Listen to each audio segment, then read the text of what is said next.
I made a recording of every games I played.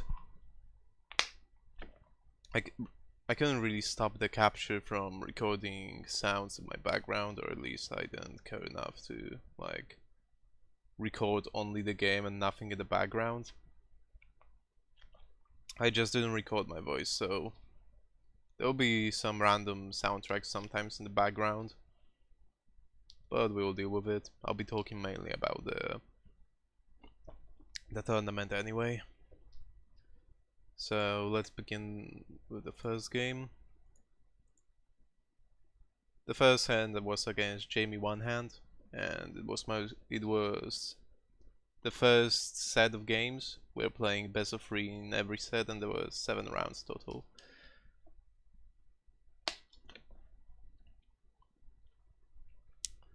One had to win 2 games to win the set, obviously. To get through, one needed to win 5 games, 5 sets out of 7. Then he was through round 2. Or he could win 4 games and draw 1 and lose 2. If you lost 3 games, you are surely not going to make it. So this tournament had open deck lists except for the first set of games. Meaning this game, the first game against Jamie, was actually blind. And we'll keep it at that. But first, let's see what decks I actually played.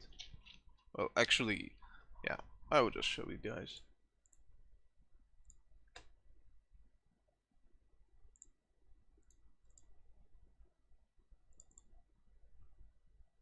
Not his decks, my decks. Damn, I think I should have prepared this actually.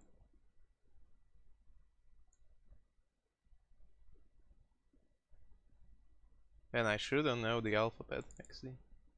Alright, here we go. So I went with the swap as I said I would. Pretty much exactly the same deck list which I showed during the last streams. Here's the deck list. Then I went with Greatswords as well. And I picked Champion of Foe and Decoy. Hello, can't you? On top of that, I went Hunt buff M here. The whole point of the match of this lineup was to focus on countering both Foltest and Consume. The idea was if someone was actually going to play Classic Consume or Classic Foltest, we would just auto-win because all of those decks were really good against both of these. Which, I will spoil you, didn't really happen because I didn't qualify to second day of Open. So let's jump to the first game.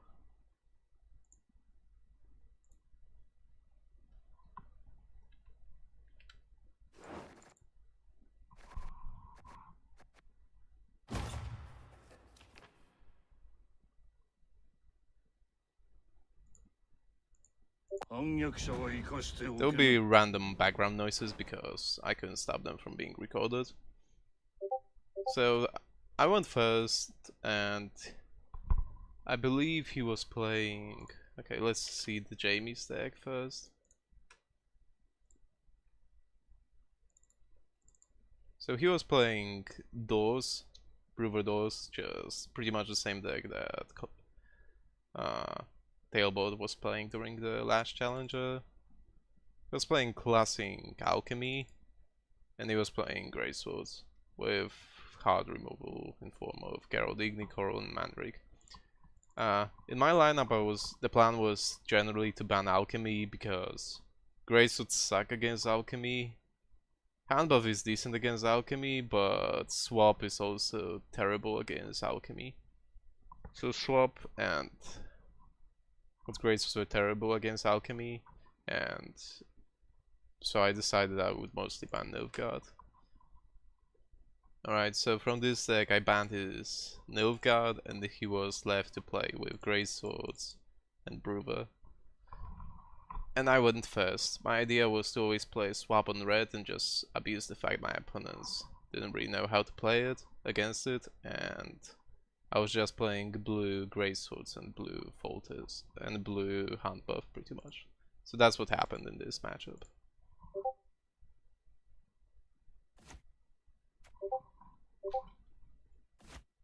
As you can see, so I'm going first, and as you can see, I don't really have many cards in my hand that were good.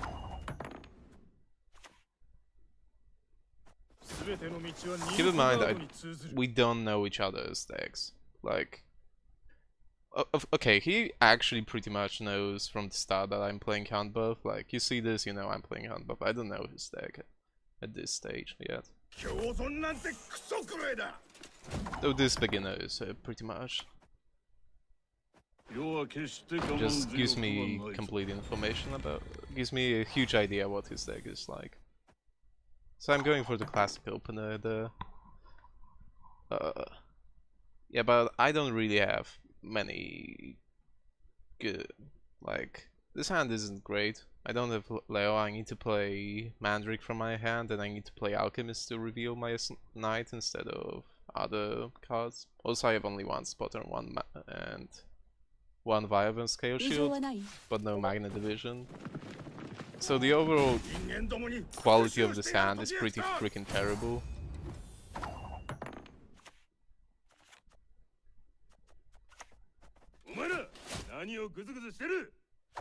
So I was able to abuse the fact that Spheres can remove all of his dwarves because he summons a copy of them.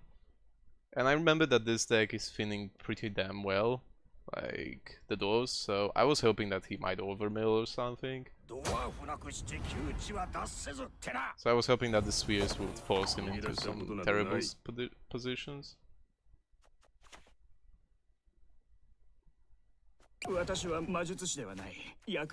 So at this point, it's pretty much obvious that I'm not going to win this.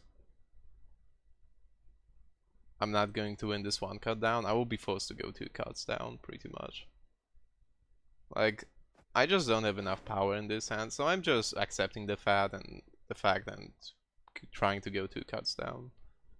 If I have to, I will pass an equal. Like, there is no way I win this one cut. I can go to 0 with this hand and win. It just has terrible quality overall.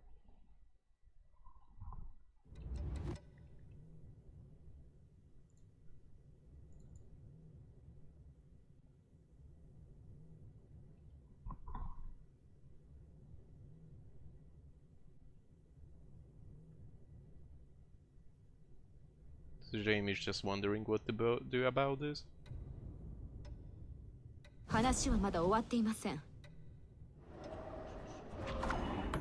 So he goes for a fog, which is a pretty not wise decision, because in the light that I'm not going to play this one out. Also, I have access to Vico into his killed, into his max I killed.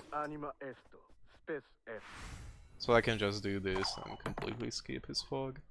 So if he was actually going to play Spy now, I would be in huge trouble, because then I would need to play high tempo in order to force him, in order to get advantage to be able to pass on equal.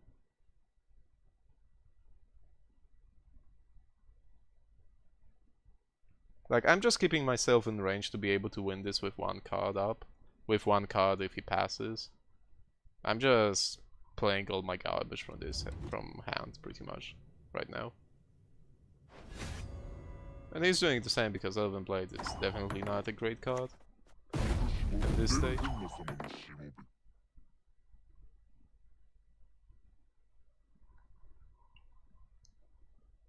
Alright, so skip a bit. I probably should download a different player where I can actually fast forward a little bit. So he's still wondering what... Okay. Like, we are still bleeding each other.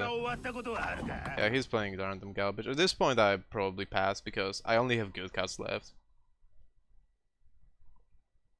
Yeah, I'm pretty sure this is the moment where I pass.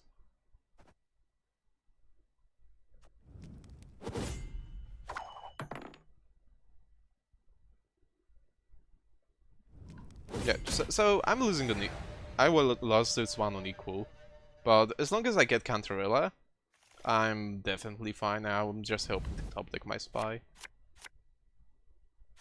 And even if I don't top deck the Spy, I still have a lot of power, so I might be able to just force him out of the round before he's completely lost.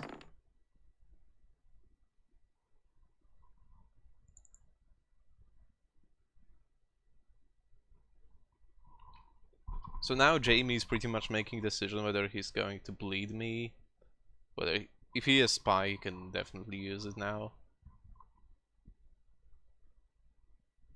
Like, me not having Spy here in hand is so huge, because it allows him to bleed me however much he wants.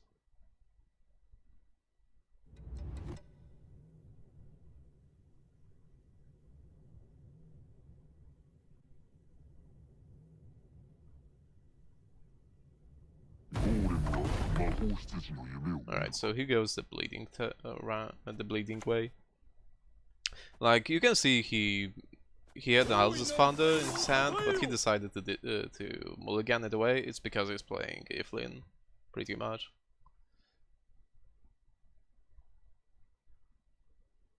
So I'm just playing my garbage cards. We'll fast forward a little bit.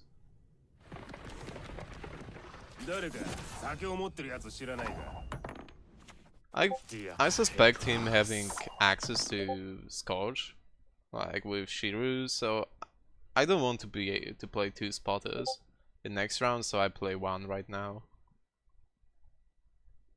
Also, it's Magnet Division is technically has less power, but at least it doesn't line up its toes straight into Scourge. Why do we fast forward a little bit?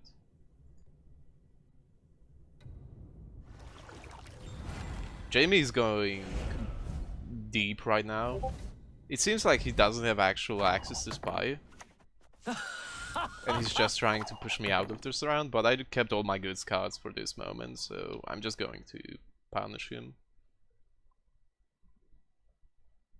Okay, we fast forward a little bit. I think Jamie passes here. Yeah, he passed.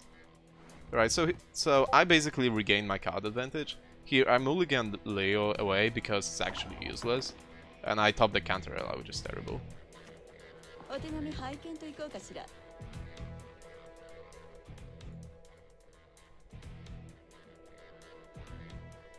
So here's a tricky decision whether I want Spotter or Vesemir.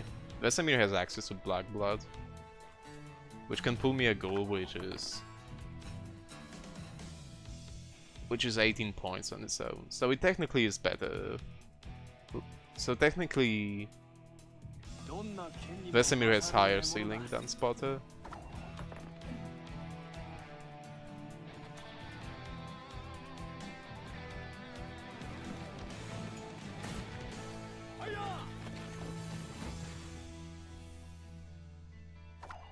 I'm just playing out my points at this point.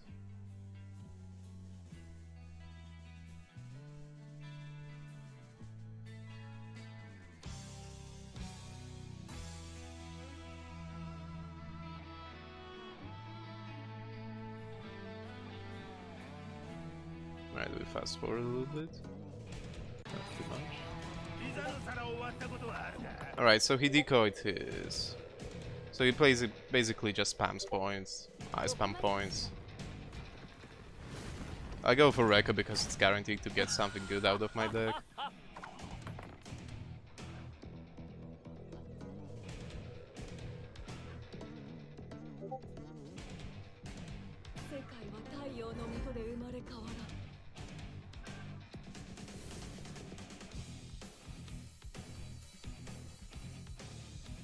So you can see he technically lineups the Scourge if I play my Knight now. But I do have last say because of Cantarella, which now turns out to be pretty good. So he's not going to get last say on this Scourge.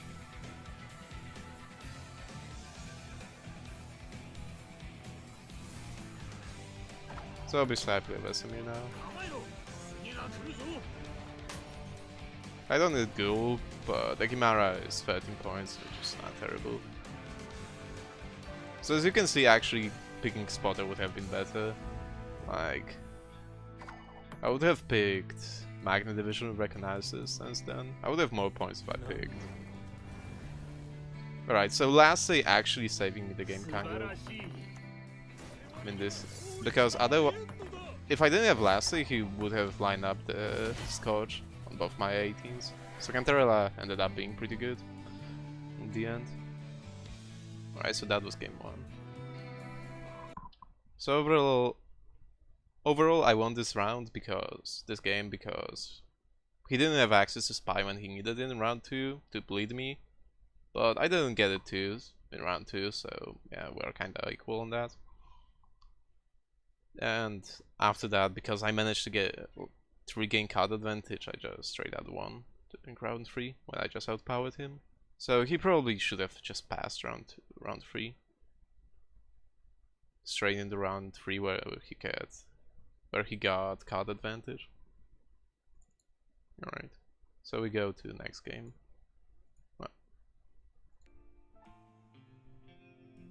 So now I only need to win with my swap Brewer and we are set to go.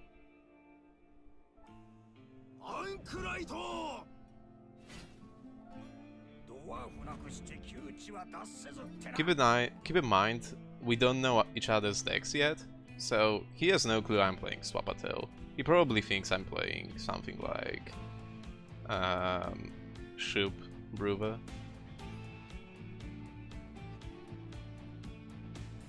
Also, I'm on red right now because I started the first game on blue.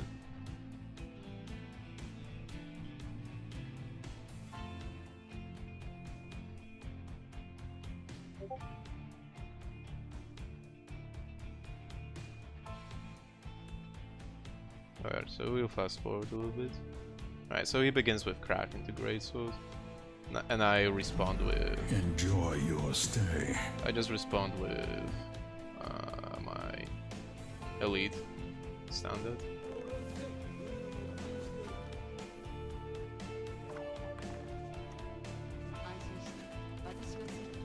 Now I get perfect opener with double mag.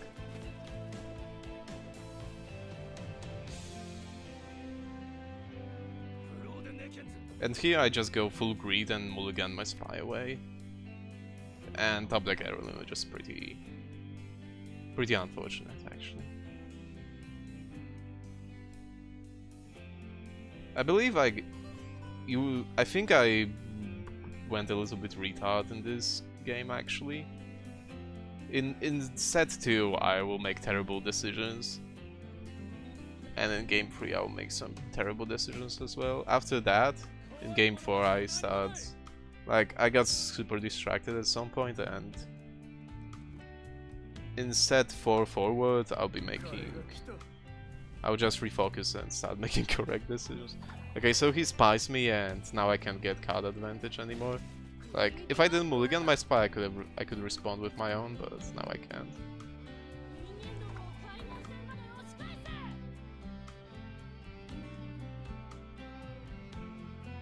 Alright, we'll fast forward a little bit.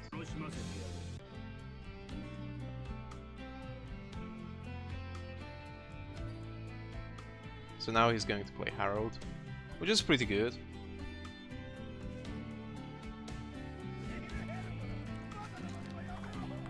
But thankfully I have a counter to that. Because I can just play my brigades to move the skull.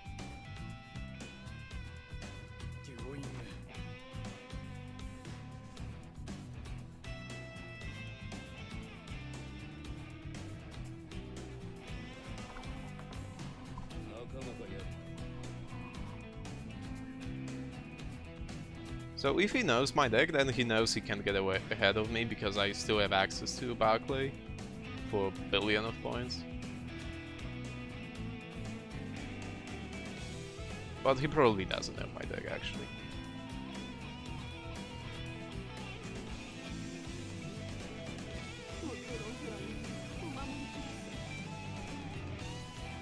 He ends actually burning his Sigrifa here, which is pretty committal.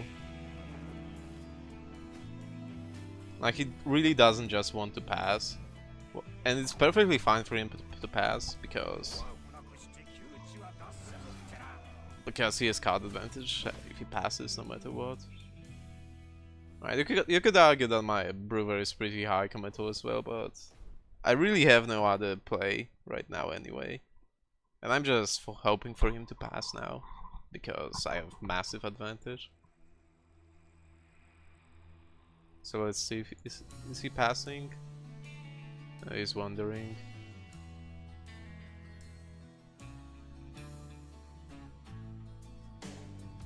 Should pass any moment, I think he does. Yeah, he passed, alright. So we fast forward a little bit again. Alright, I top deck Spy, which is good for me, obviously. Also, he played Spy round 1, which means that now I can just bleed him however much I want.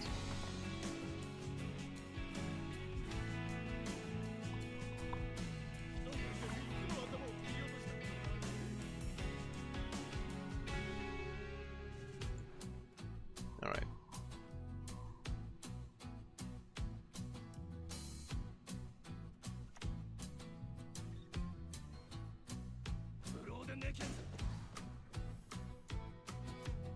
So technically I could probably just dry pass him, but no, actually I can't, because I have to bleed him a little bit, because he obviously has way more. He has a lot of engines. I can just go into one long round against him. So that's what I'm going to do pretty much.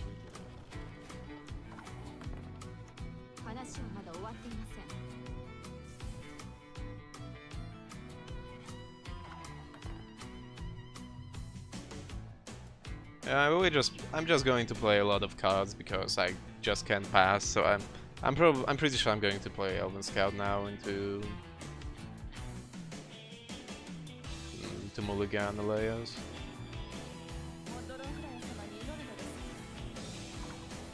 Yeah, that's just a no-brainer. Yeah, and here I am in a very weird decision, because I really want to have Elias now, so I can mulligan him, but I have neither Geralt nor Elias. And the only way for me to get them is to mulligan stuff and go to draw a card with Poet, and I don't... Generally, Poet is a really good card which I shouldn't be using if I don't want to push a lot of points. And I just want to bleed him at this stage.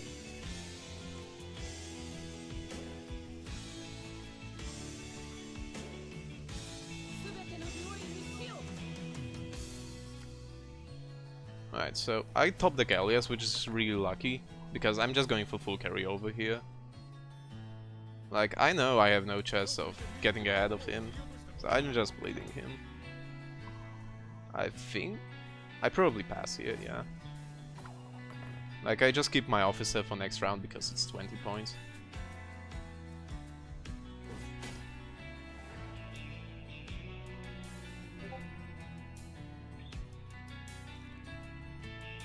The music in the background I was playing during the games just to relax, and I can't change that right now.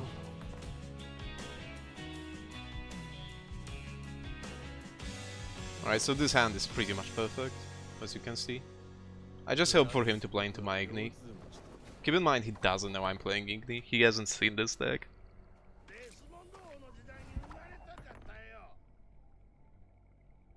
So the order of my point slam cards pretty much doesn't matter here. I'm just playing my cards out.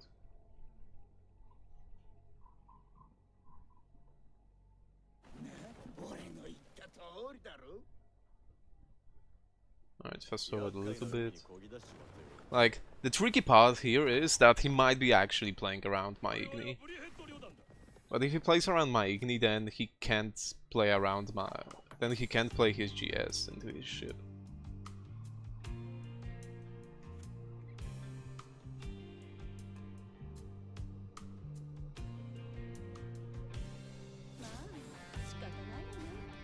Alright, that was a good coral for him, obviously.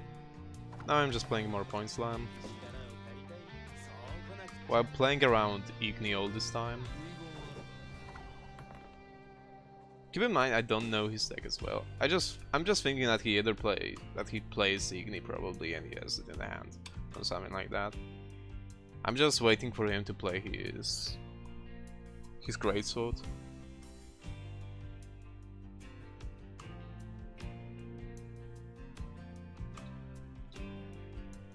I think I actually will lose this round, which we will see shortly why. Wait, fast forward a little bit.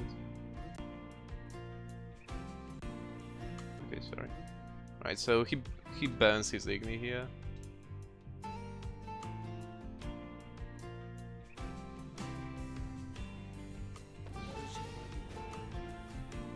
Alright, so he bans the Igni, and I actually should just play my Igni as well now.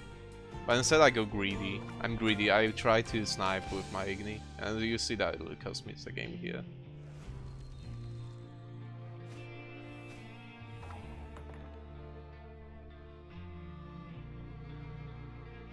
Yeah, I didn't expect this Mandrake.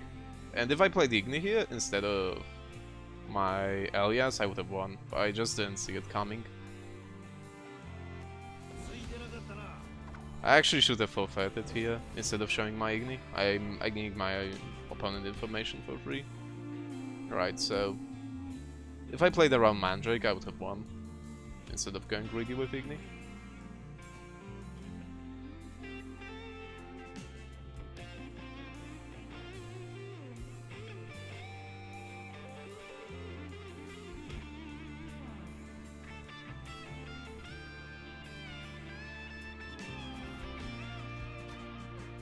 So now we head into the final match. If I win this, I go straight. I win the series of round 1. If I don't, I lose it. Obviously. I can also draw the match, then I draw the entire series.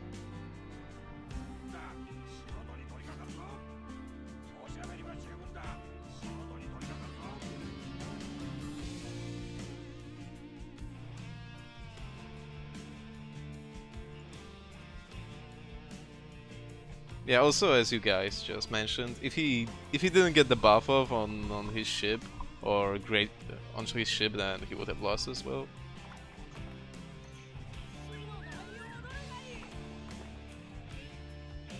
But you know, happens. Alright, so here he goes, killing my lead, but it's actually not worth it for him because he loses 3 points on killing those units instead of damaging them only. And I lose 2 points on them dying instead of being able to move them with Barclay.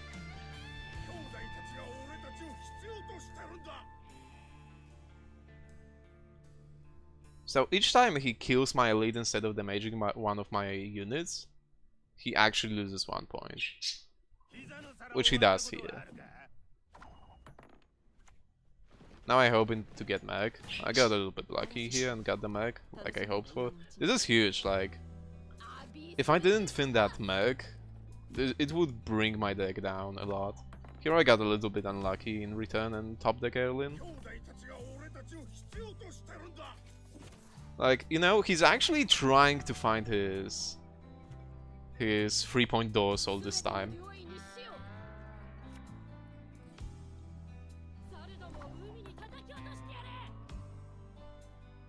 So I found my Barclay, which is actually pretty bad because now I have to play Brewer before Barclay. I want to play Brewer before I play Barclay. Okay, now I play Spy. I'm not sure if it is actually correct. But at least I know he plays no engines. So I think I ban my Igni here. Like, this is very questionable line of play, probably. I'm just forcing a pass pretty much. By playing the Spy, I force a pass. Because otherwise I'm going to come ahead with him with Barclay. Yeah, actually this is pretty much correct, because now his Spy is terrible. Because you really don't want to play a Spy when your opponent is going to win. When your opponent is trying to bleed you. You don't play a Spy when when you're trying to win the round 2 and round 3. Alright, so I dry pass here because I know he has no engines.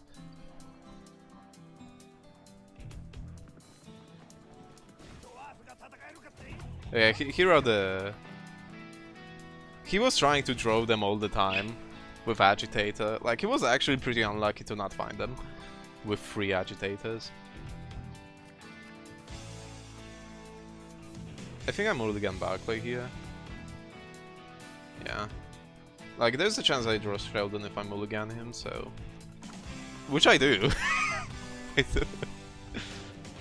I think I still didn't find Elias even once.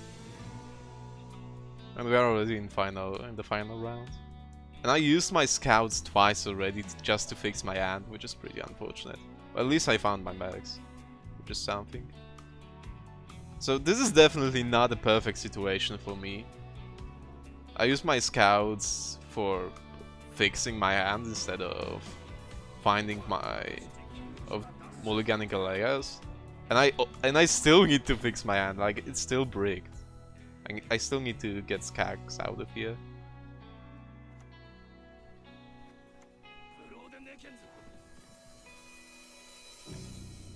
Okay, so here's the first time I find my Elias.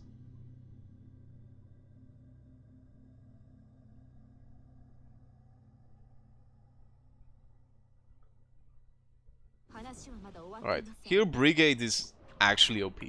Like, I think he knows that I'm playing... He should know that I'm playing Brigade by now, because I think I played it in the last round. Yeah, I did. Like, he should expect this, but he still did that.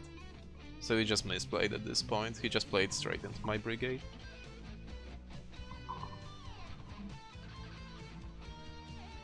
I know that he's playing Shiru, so I just need to play around that.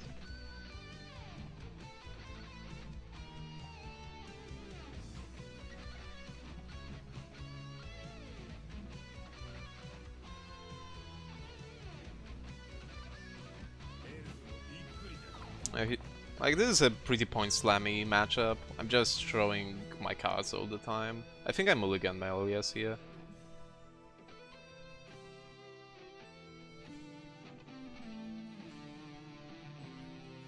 I think I did that.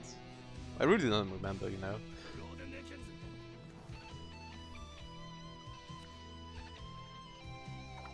Alright, so now I have to play my Ida with Brewer in next round, or I risk getting into a situation where I just break my hand entirely a little bit.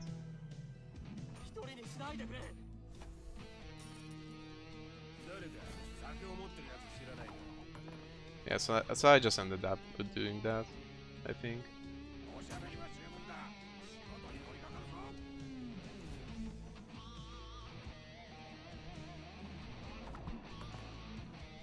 And I know he shouldn't be able to remove this weather anymore, and it's still better to play the weather than it is to play Thunder, as long as something stays here. And he actually can remove those units from weather with mercenaries, which he's going to do, I think.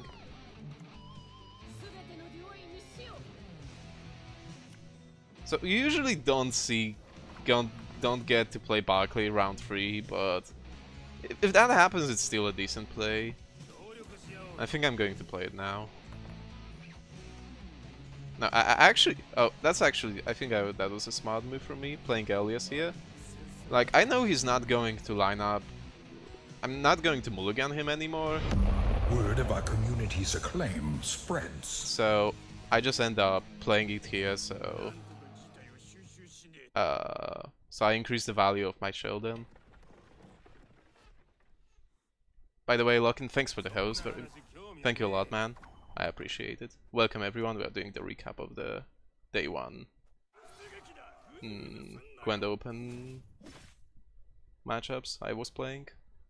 Right, so here I get my Sheldon off. It was actually 21 points play.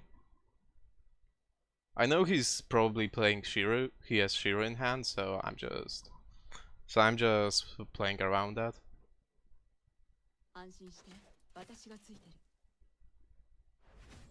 Now he damages my Sheldon, which enables me to play my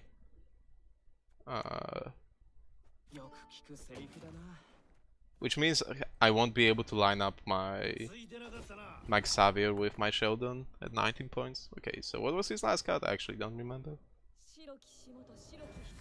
Alright, so that was definitely 420. So I end up winning by 15 points. And the series is 1 for me. So that's 1-0 for me now. Yeah, GG's. Alright, so that was it. So I pretty much won this by just having a better deck than him pretty much. Even if he had Shiru, he probably could win this if he got all his goals and stuff. Then it could have been closer, but I could have had a way better hand as well. Pretty sure of that, so yeah. My deck was just outpowered his, and I won the matchup. Alright, so we go now to the next game.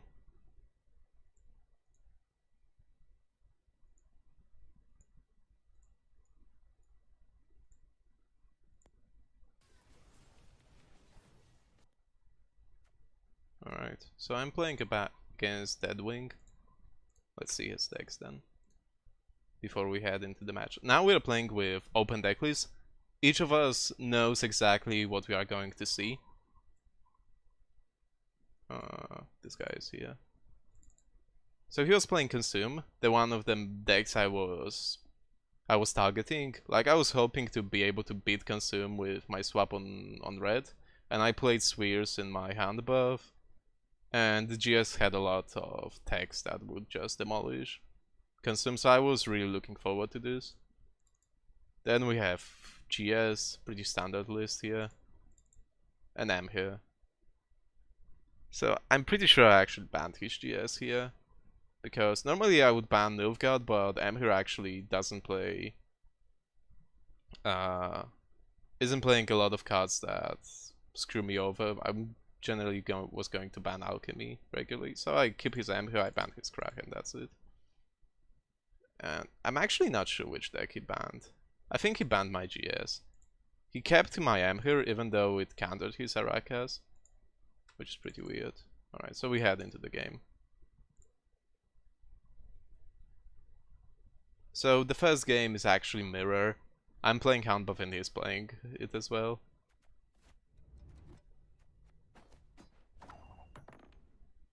So I actually make it.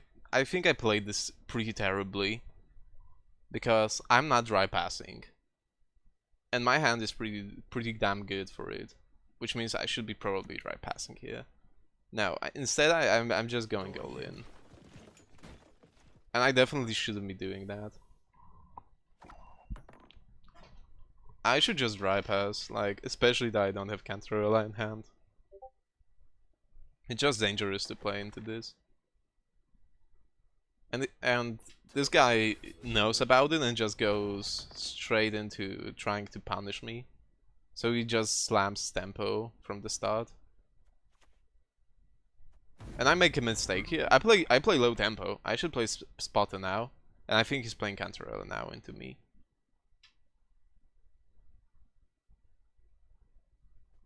At this point I should be spamming Spotters just to make him unable to run over me with Cantarella. And now we are in a pretty damn difficult position where if I don't pass, I'm going 2 cuts down. If I pass, he's going to win on equal. So here I'm thinking, okay, if I pass, he's probably going to use gold here. Like, there's no other way he wins, right? So I end up passing. I'll just fast forward this a little bit. Yeah. And I completely forgot he can just play M here with Magnet Division to stay ahead. Look. Yeah, so you could say that I got outplayed here. I just made the terrible decisions over there. Like, I should dry pass. If I didn't dry pass, I should keep a reasonable lead to make sure he can't Cantarella me like this. And I just lost an equal. Yeah, like, normally this should spell the end of this matchup. But you will see what happens very shortly. I think I'm going to make even... Like, I look at this and I'm just getting tilted as hell. And I think I'm going to make even more mistakes from now on. But we'll see. Okay, so he dry passes, which is... I guess you could call this reasonable, because I would just keep playing terrible cards and then run over him with one. So I would just pretty much reverse bleed him. Alright. So at this point, he has card advantage, which should be a doom of me. But at least I have a reasonable quality of my hand. Like, this is a pretty good hand. I still have M here. I have access to two of my best golds. I still have a Sire actually isn't that great here, but it's still useful. And I have access to two of my spotters and Mandrake, which I can shuffle back and play my Vesemir with it. So we are just spamming points here, back and forth, pretty much. Like, pretty much what you would expect from hand buff. I'm playing Magna Division here with Ampere, just like he did, because I really have no better uses of Ampere here. So I'm just spamming Temper, pretty much.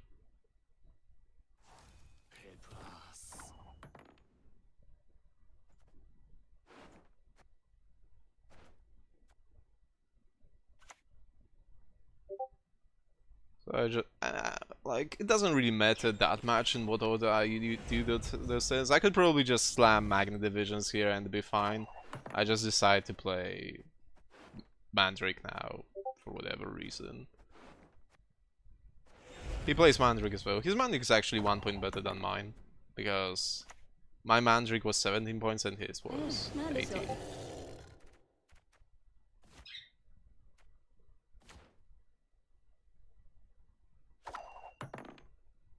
So I just mulligan cards back into my deck.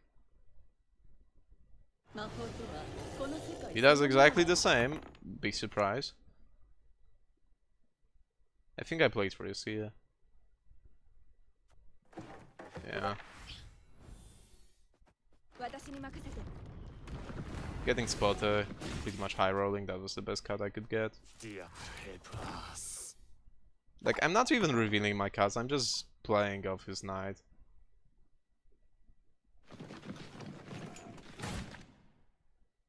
Like, keep in mind, this should be lost. The moment I lost card advantage. Holy moly, another host. Thanks, Casper's League for the host. Welcome everybody. So I am just playing. I high rolled again. I got Magna Division. That was the best card I could get. Enjoy your stay.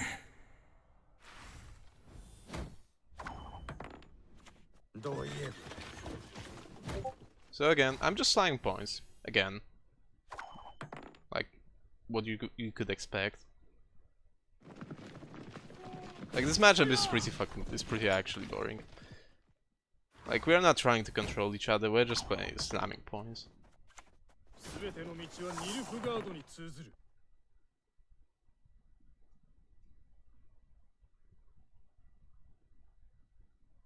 And I think he's going to make a terrible decision at one moment. Alright, he's playing Mag. Alright, he didn't high roll. He got. Actually, I don't know if he had anything to kill with goal. I think he did. I can't know now. Alright, so he played Triss now, and you will see something terrible. Alright, so he actually didn't have anything. Oh, I wanted to. I wasn't going to pass here. I was just dismissing banished list here. I don't know why this was annoying for me, but it was.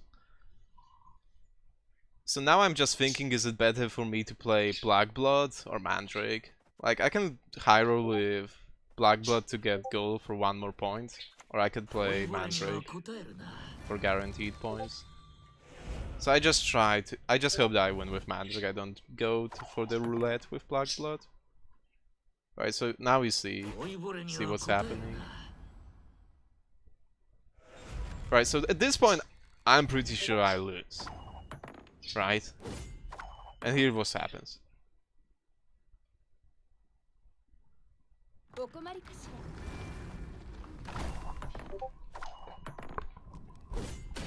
Yeah, that's what happens.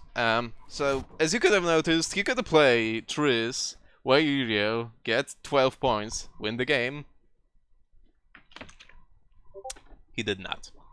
So I should have lost that, obviously. I did not, because my opponent made even stupider decisions that I made by playing round 1.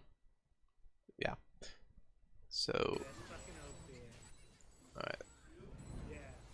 I'm actually playing some videos in the background.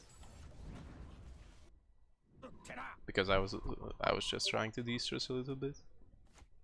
So as you can see, I got lucky as fuck.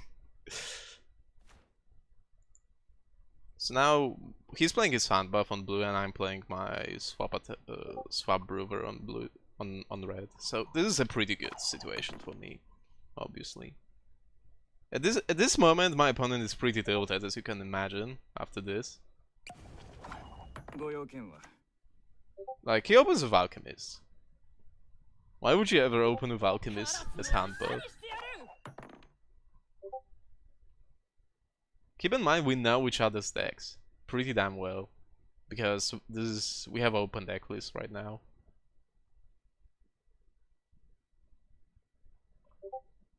So it looks like he can actually pull off his Mandrake, and he's trying to play something instead of dry passing.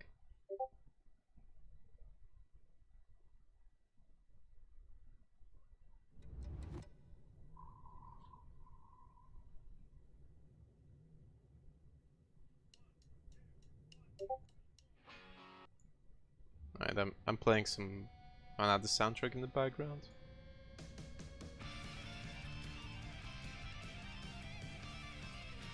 My opponent's thinking really hard about what to do.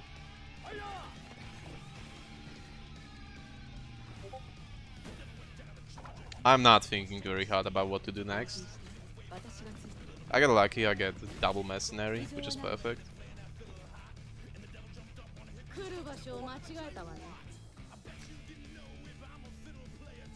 Alright, so now I'm ahead of him.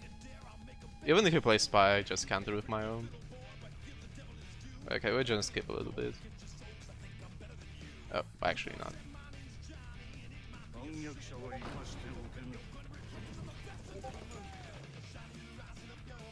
So we know he has counter a lot because he's buffing by 13. Like, it's the only unit that could buff off by 13. So now I play my classic Brewer Barclay 32 points shenanigans. Yeah, that's exactly 32 points.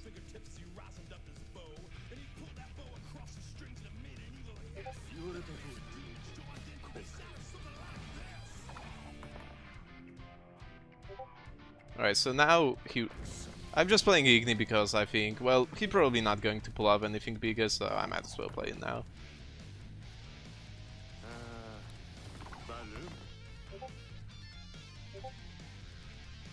I think I'm going to play Spy here, because I can win by one card, with one card after I play Spy. So keep in mind, he can actually respond with... If he responds with Spy, he loses his buff target.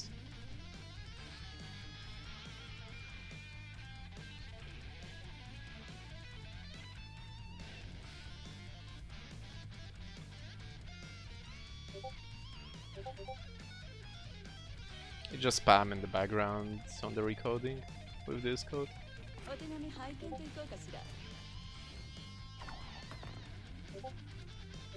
I think I'm going to turn out Steam.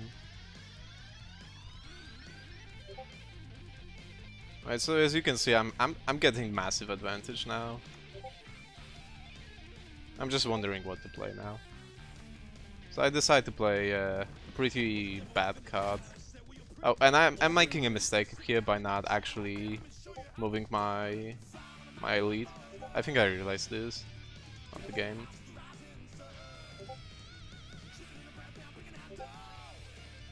Yeah, yeah. It took me literally 15 seconds to realize I didn't play my elite.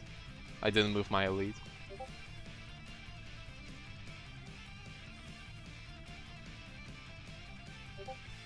Alright, so as you can imagine, his situation is pretty terrible right now. He can't buff his knight anymore. He lost his spotted target. He's just wondering what to do now.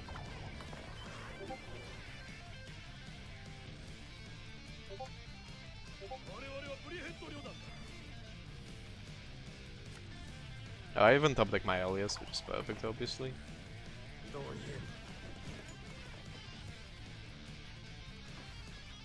Now he buffs by 11, which means he either has a Sire on or his Guardian. Actually, I'm not sure if he was playing Guardian. I think he was only playing a Sire for 11. Alright, this is interesting. Okay, so what happened? He pulled off one of his shields with Ampirelia, so yeah. Alright, and just like that I won. That's 2-0. So he got tilted, he got terrible hand round 2, and he should have won round 1, game 1, but he didn't because he misplayed super hard. Alright. Yeah, so this game was more of a dumb luck than anything, and my opponent misplaying super hard. Okay, so let's go to game number 3.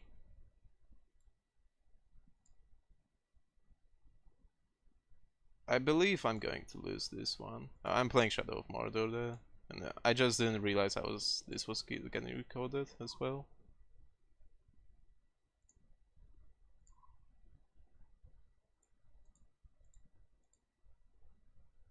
Alright. So I'm playing against Teen Miracle. So let's see what were her decks. It says? Yeah. Okay, so she's playing Demetrium Shackles Alchemy. I'm looking at that like, fuck off. I banned that. Then I played against Geralt Igni Coral GS with Mandrake. I don't know, everybody who played GS was playing Coral Igni and Mandrake. I don't know. Like, it's pretty weird that everybody came up with the same decision. Don't get me wrong, I was doing that as well, but come on. And then there's Evening. Shub Evening. So, I haven't seen this one in a longer while, but at least that's... Actually, this deck is pretty more original than the rest of what we are going to see, so yeah, I enjoy something not many people brought. To be fair, I don't think anyone else brought my swap list, I was the only one, but still. Alright, so these are the decks. So there's only Crag and Evening. So, sorry. Let's head into the games.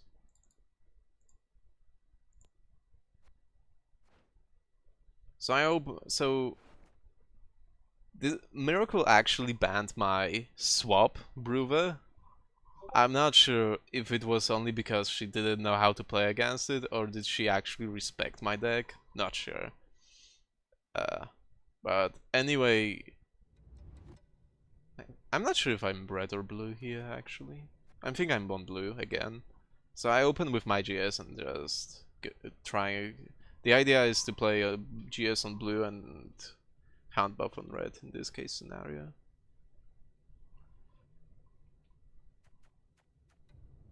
Keep in mind we know each other's decks perfectly well.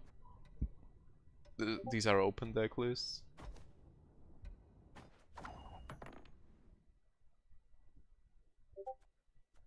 So I'm just wondering what to do. Actually, let's give it another look. Because I don't remember. Was he playing Artifact Compression? Yeah, he was. And he was also playing... she was playing Shiru.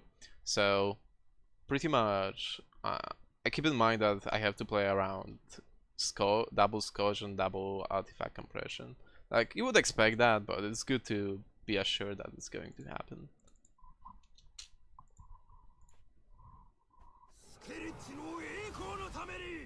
So I'm just doing what you would expect me to do, which is play my greatswords while trying to play them on tempo. Also, she's playing Elven Blade, but no much other hard removal. No much removal that isn't AC and Scourge.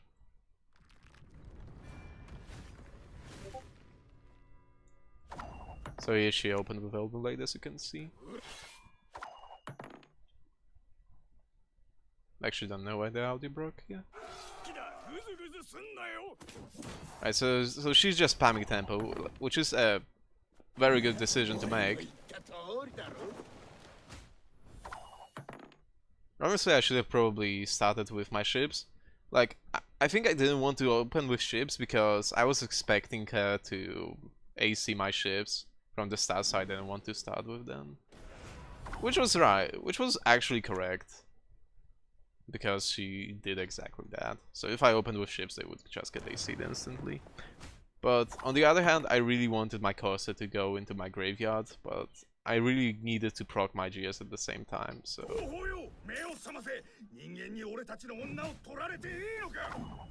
So I end up being unable to kill my pirate captain.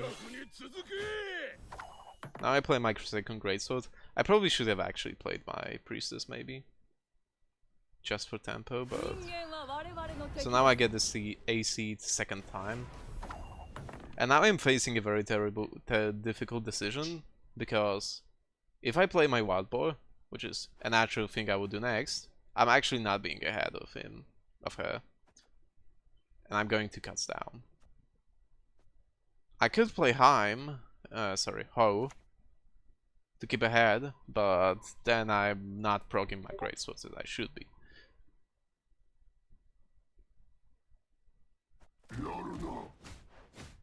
So this is becoming an uphill battle.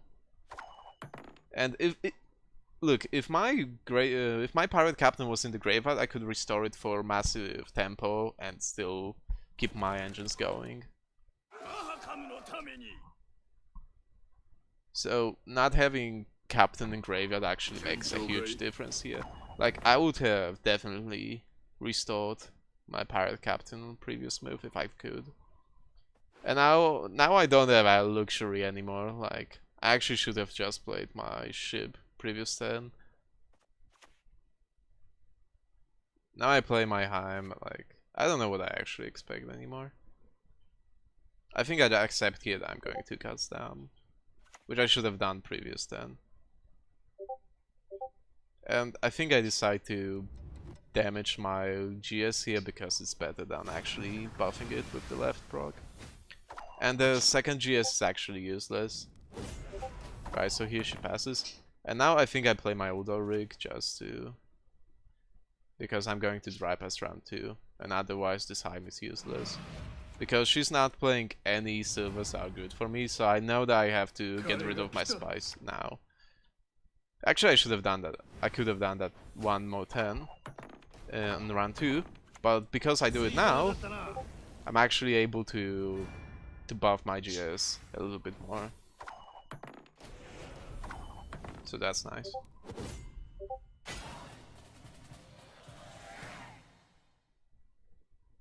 Alright, so this is looking pretty grim right now. At least I have still access to restore, which I would have otherwise burned. But kept card advantage, maybe. So, yeah.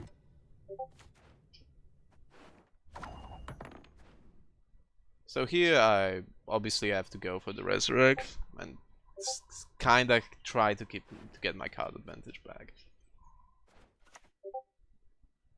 Like, this is the best I can do now.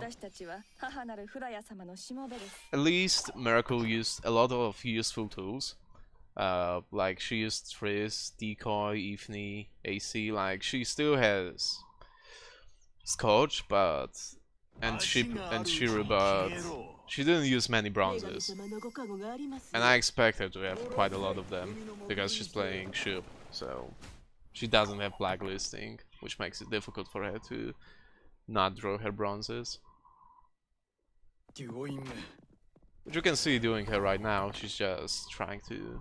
she's just bleeding me with bling those bronzes out. So now I'm just wondering if I should pass. Which I believe I end up doing. I'll just fast forward a little bit. Yeah, I passed. I'm just thinking that she's probably going to end up having to use Shiro here. Because I believe she doesn't have anything else that actually saves her here. But instead she uses 2 more bronzes and I get my card advantage back, which is huge. Obviously.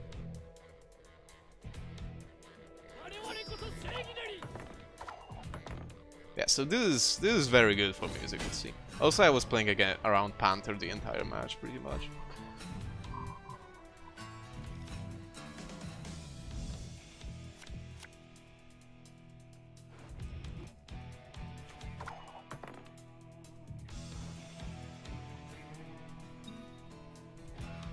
So this pirate captain top deck was actually pretty unlucky.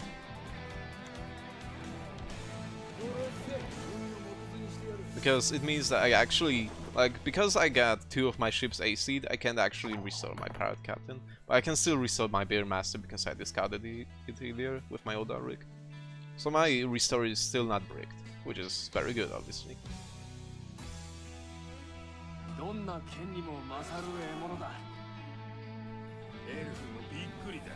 As you can see, that was a pretty damn huge Hattori over there.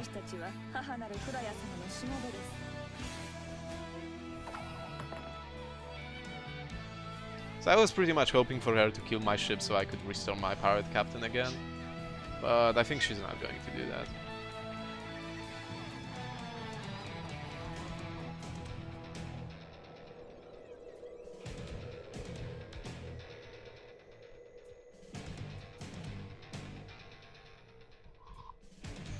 Alright, so my Coral is pretty decent here, my Restore is also pretty decent. Obviously she still has access to Shup and Shiru, which could turn this game around, obviously.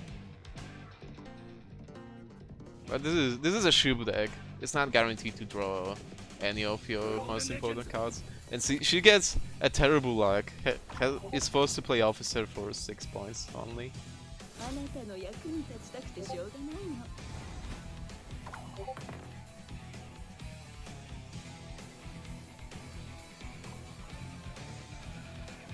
And I actually made... that was a pretty huge misplay by me to even play this Greatsword, because I could have kept my Greatsword as my last card, and with that I could have been able to dodge Igni completely.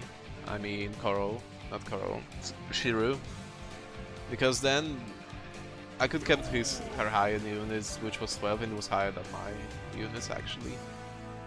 But she didn't have Shiru at all. So me playing GS was actually correct.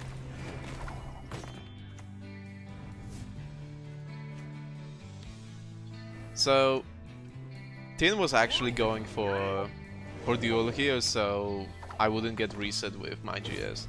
But I think I would win still by 1 point if that happened. So it didn't really matter. Right, so that was game 1. I got a little bit lucky. Tin didn't get scored, and she was forced to play Officer for 1 point, for 6 points only, in the last round. But this is a Shup deck. You don't expect to get perfect draws with it, and if you do, you are delusional. You are making terrible assumptions if you do think that. Alright, so we head into game 2 now. I'm playing hand buff on red now.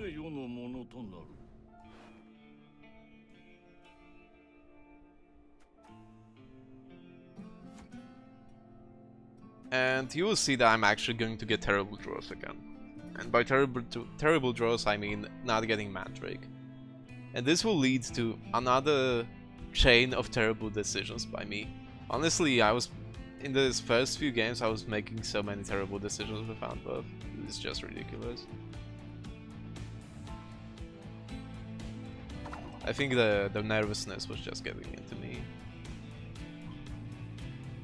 Because later I'm going to actually make a lot of good decisions with hand buff after I get a little bit rest. I think after this set of games, or maybe the next one. Okay, so here you will see a chain of terrible decisions by me. I'm like, okay, I don't know what to do here. And I'm just searching for my Mandrake with Cantarella. Which is a terrible decision, because now Tin can just pass.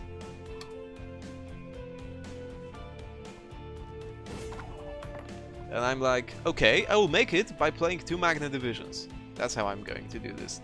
2 Magna Divisions are 15 points. And if I get Nilfgaardian Knight, I can still make it by playing something bigger. And see what happens instead.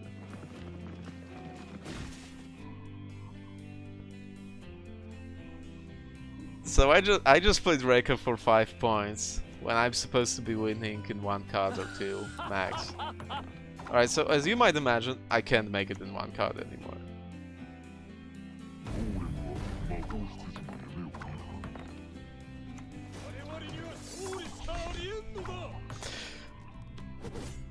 So that didn't really go as well as it was supposed to be. Like, I just went 3 cards down. Sorry, I just went 2 cards down instead of 1 card down.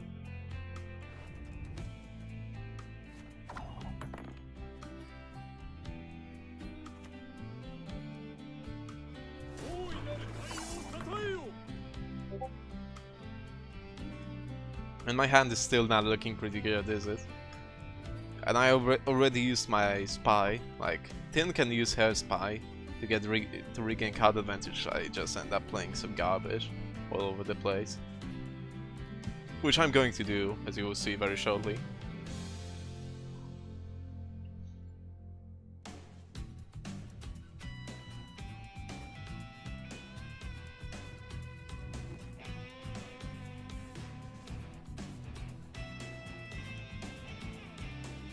Tin is just wondering what to do. Actually, I'm playing into AC so hard by playing Nilfgaardian Knight and my Guardian previous round. Like, she had AC, she could just AC my Knight and I would have lost. Pretty sure. Even Scorch it. But she doesn't do that.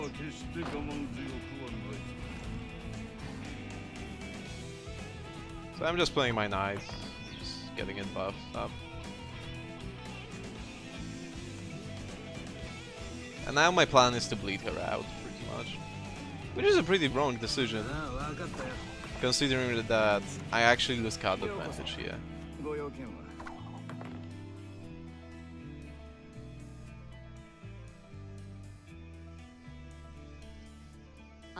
But I'm just playing like, well, I have to get rid of this nonsense of a hand at some point.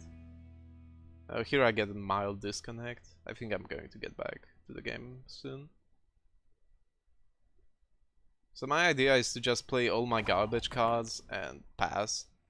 The thing is, she can do exactly the same, because she's playing Shib, so yes, she has quite a lot of bronzes, which are pretty terrible, but still better than my trash.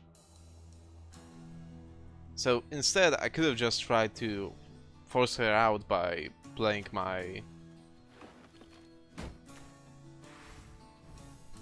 you know, my good cards.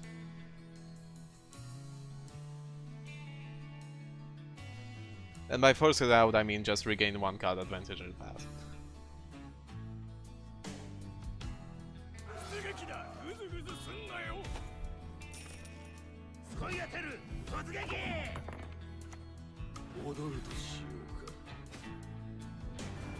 Right, so at this point you might not see this, but this is pretty much lost. Like, I'm not getting my card advantage back.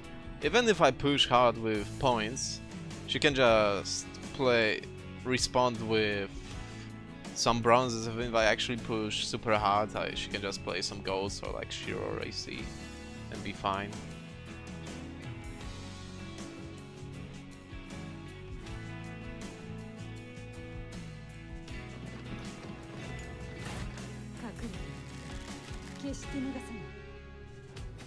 So here she actually kills his elbow, and I'm thinking, alright, so I'm just gonna play spotter and try to force her out. But she does exactly what I said. And now I make a decision that's actually a blessing in disguise. I line this up for Scorch. I'm just like, wow, I just lined that up for Scorch. That's so bad. But it's actually good because at least I force out her Scorch so I can pass. Literally. The only bad part is I actually don't have any good cards left in my hand. And I'm 2 cards down. So you can see where this is going very right here. Even though I kinda forced her to play Shiru and AC, which are arguably good cards to trade with mine. But I'm still 2 cards down, come on. And it's not like what's left is really good either.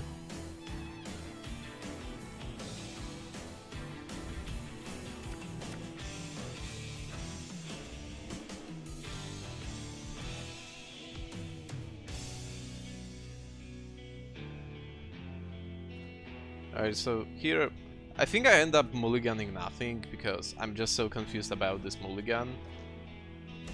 Which I should probably just mulligan Asaya and hope for something good. Thanks for the Chia. Spider chicken? Oh, sorry. I forgot that I'm actually screening my entire screen.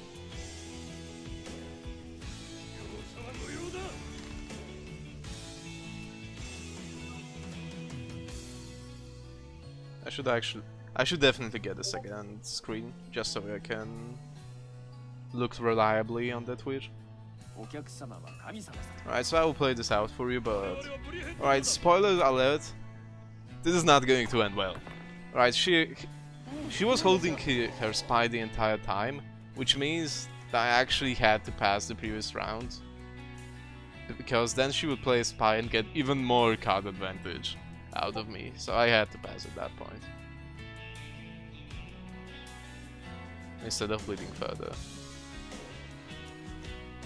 So now I mulligan her AC and Scourge, which was actually one of the better decisions I could make here. So she can't eve me into hard removal.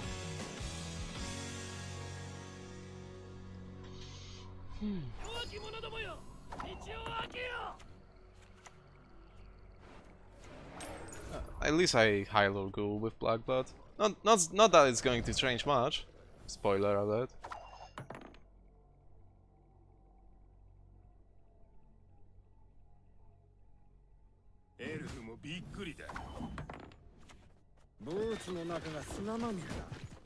Wait, Tin is a guy, really? I'm all confused because she has a woman avatar on Discord.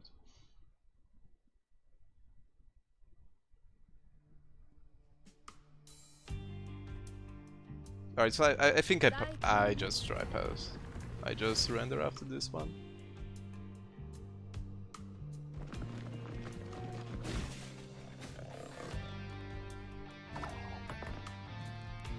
Alright, so yeah, at this point, you know, I lost. It was so obvious. Alright, so maybe this was salvageable if I won 1 card down round 1. After I went 2 cards down and still had to play my Emher, you know this was not going to end well. Alright, let's fast forward a little bit to the last game.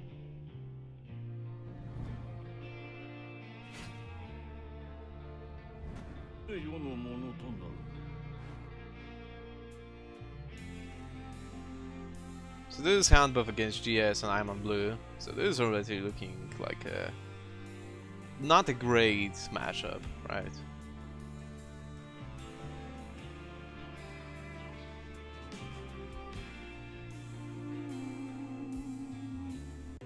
Alright, so let's fast forward a little bit. So I think I just open with Knight because that's the only thing I can really do.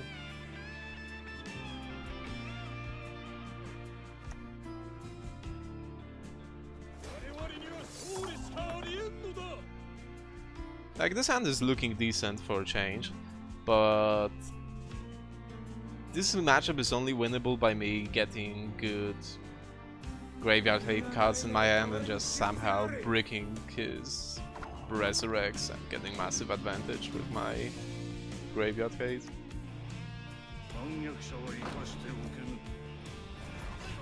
Spoilers, I still didn't draw any of my graveyard hate.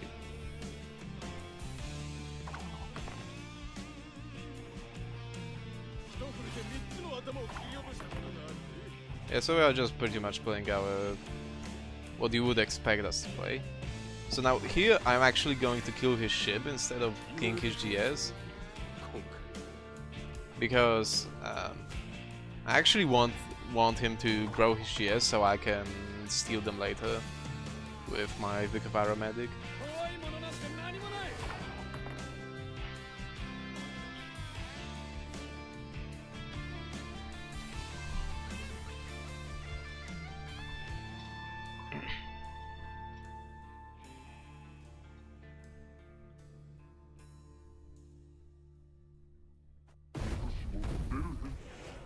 Here I'm just playing garbage cards because I expect that my opponent might pass here. I think she's actually not going to pass though. I'm still confused, by the way. Right, a little bit fast forward. Right, so she just plays a Beastmaster, I think.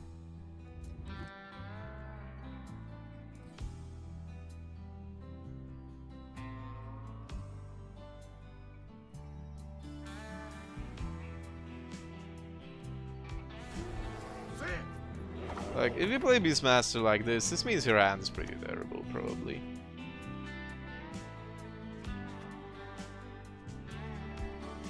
I should play Magnet Division here. I'm not sure if I actually do that. Yeah, I do.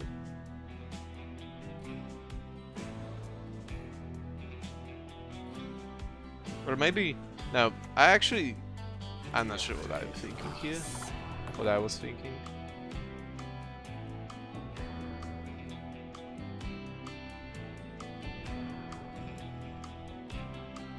I'm not sure what I was thinking when I played that spotter, but well.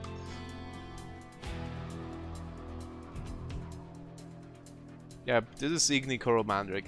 By the way, every GS you are going to see today in this open qualifier was playing Coral Igni and Mandrake. So yeah, interesting. By the way, I was playing that as well. I don't know how that happened.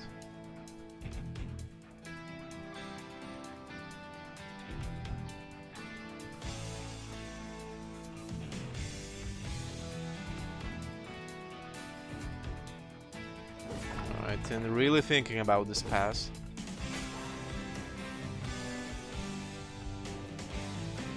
At least I still have my spy, so I can just play it in the next round. And hope to be fine.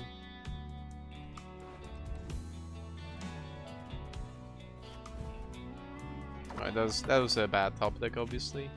So I just play my spy and hope he doesn't have his spy. I have to pick Spheres here, even though it's not really great.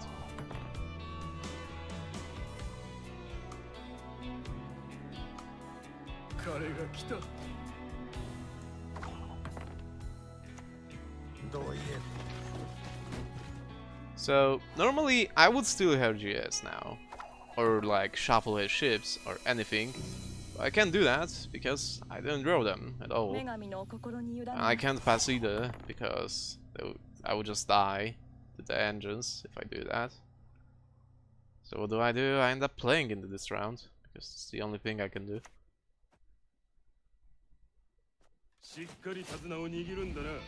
I'm like, okay, at least I might kill your Priestess of Freya.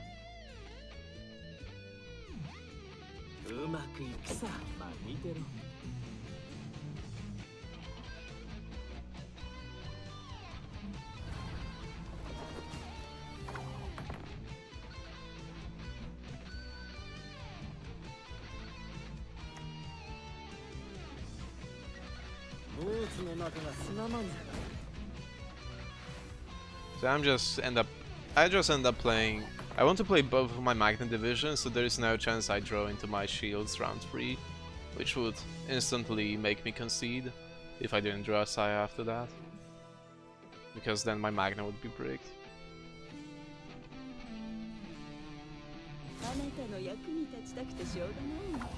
So the only problem is I actually lose card advantage here. So I don't want to play into Igni, so I end up playing Trius into Vyvern's Chaos Shield. So I play this, so I omit Igni pretty much. Because if I played Spot, I would play into Igni. So I'm just hoping that this is enough to get ahead enough to make him to be able to pass safely. Spoiler, it's probably not going to be so easy.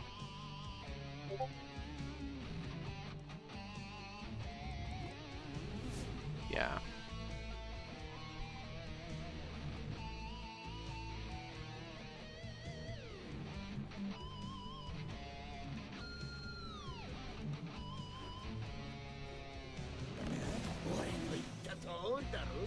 So the problem is that the engines are ticking. I'm just here trying to get ahead, which is, at this point it becomes straight out impossible. Pretty much. Like, I was playing around Igni, and now I just play into Igni because I have no other choice. Unless I want to pass. So I'm just like, alright, maybe you don't have a good enough hand, and I still win.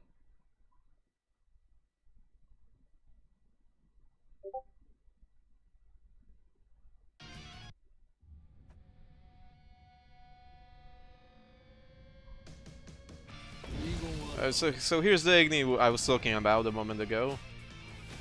So you can see where this is going from this point. Yeah, I just pass like that. Okay. Like, I could have, instead of playing the second Magna, I could have maybe passed. But then I don't think that it would have changed a lot. So I didn't get Vikavara Medic, and I didn't get a side the entire match.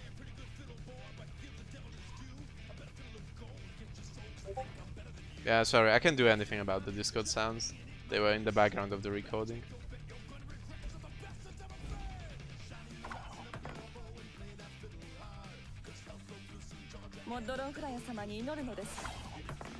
Alright, well, let's just keep the ceremonies. He plays ship, I play my spam. I'm wondering what to do with my life. She just plays her cards.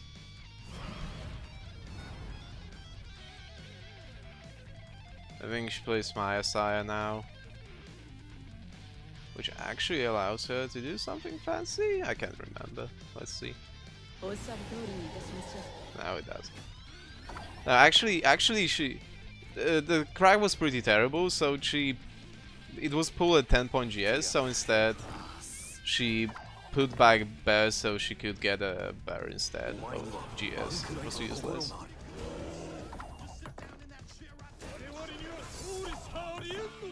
Alright, so I just lose because card advantage. So if I had one more card, maybe I would have won. If I had Graveyard Hate, then definitely there would have been a way higher chance of me winning. Neither happened, I lost. Well, shit happens. And as such, I'm 2-1 now.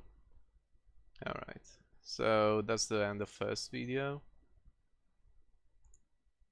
Alright, so actually I didn't record the fourth game, the fourth series, because I forgot to turn on the recording after I stopped it. So no fourth game, no fourth series, because, well, shit happens. But I won it, I would just say that. And I made so many terrible decisions in that series. It's actually a wonder that I won that. I was like so lightheaded, I don't know. I was like literally misclicking my cards, something like what you've seen on my stream. After that, I got some sleep and I played reasonably well in the next few games. And yeah. Also, you could argue that my opponents were getting good cards, but well, I still should be playing around that. Alright, so we head off to another series. I go against Eugenie Krabs. I don't even know how to read that, whatever.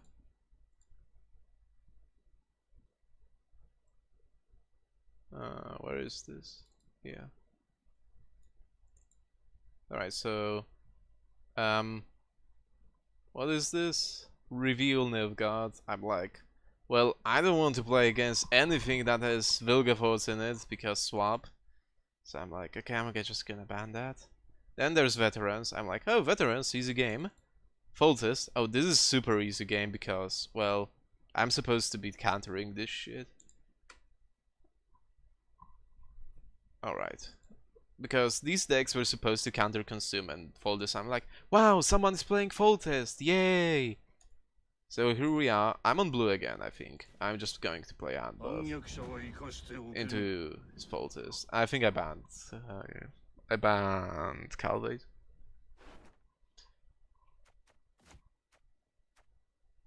So we head off right into the game. So Swears against Folders is actually so good. It's straight out against regular Folders with Commandos. It's straight out 23 points. You'll see why.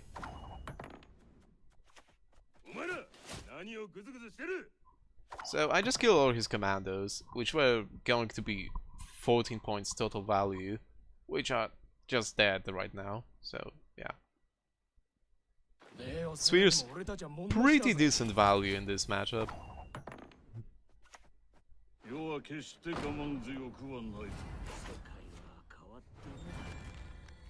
So I just go for the combo now that I can.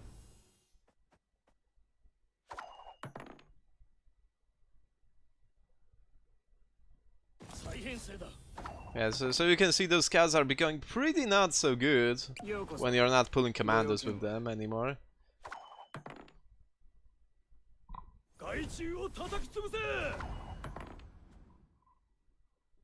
Keep in mind I'm on blue. So now I think I'm going to play my... I mean, I could technically play my spy, but then I would be forced to win this game, this round.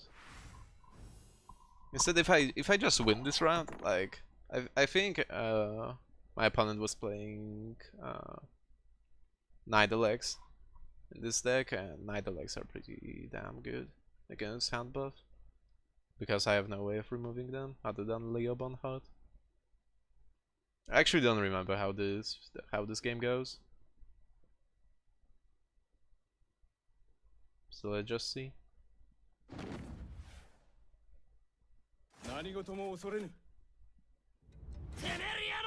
Alright, so you can see my opponent just getting fucked by his greed. So I just like, okay, I'm just gonna play some useless cards in response.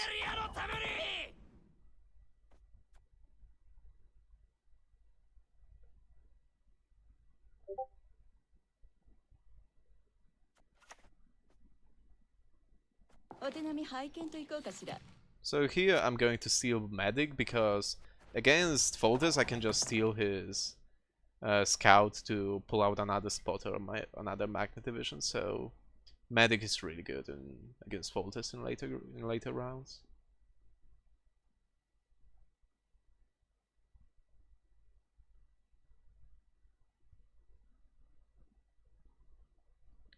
So I played my spy now because I'm like, well dude, you pass or I'm gonna get card advantage. You choose.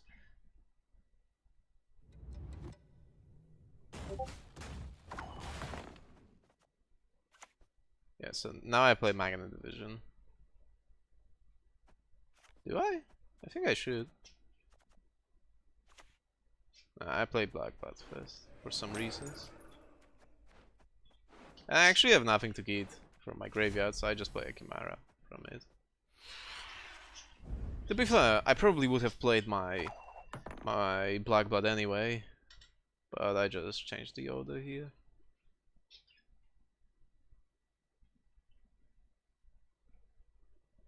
I mean, I would have played that in this round. Even if my opponent passed after Magnet Division or spotted, I would have still played Black Blood.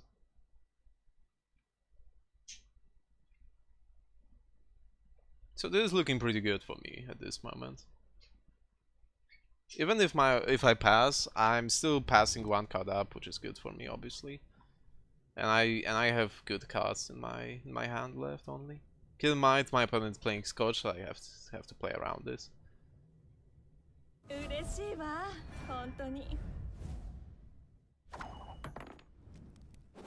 That's actually a weird decision I make. I probably should have played one more card and force my opponent to play another gold, probably.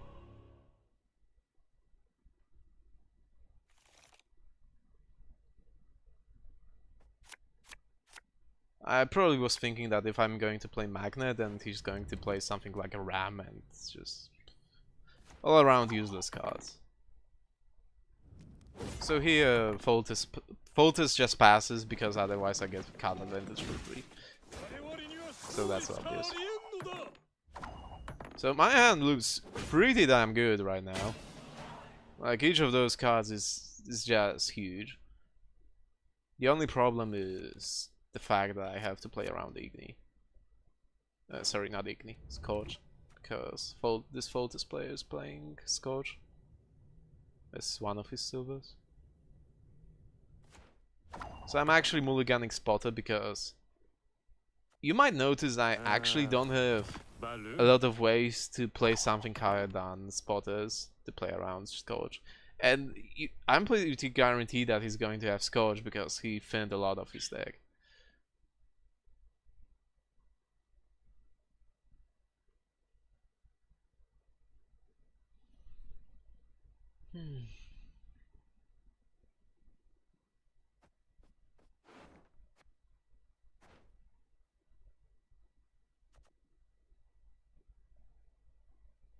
So this is actually a pretty interesting situation because there's also one more thing. My opponent is playing Sidekick, and currently I have no targets for him to play Sidekick. Now he's playing RNG's Dijkstra. Okay, so by this Dijkstra, I am guaranteed that he actually has Scorch in hand, because he would have never played that Dijkstra if he still had Scorch in his hand. Unless his hand was so bad that he needed to YOLO this, which was probably not the case. So he was just playing Dijkstra because I assume that he had only good cards left in his deck that couldn't break anyhow. Or get bad value. So now I have to play around Scorch. Otherwise I might just straight out lose the game. But keep in mind, my opponent is going to make a pretty huge mistake because he's playing for his Sidekick. His Sidekick has no good card targets right now, and he wants to make one.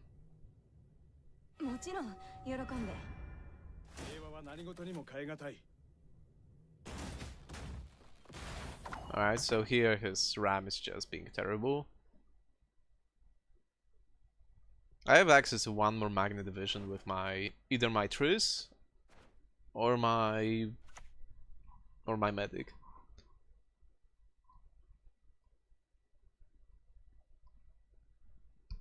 So here I'm just wondering, like, he has one more Ram left in deck, I believe. No, he actually has no more Rams, but still I'm thinking, okay, so I can just play Triss now and buff her and just hope that he can't deal with this.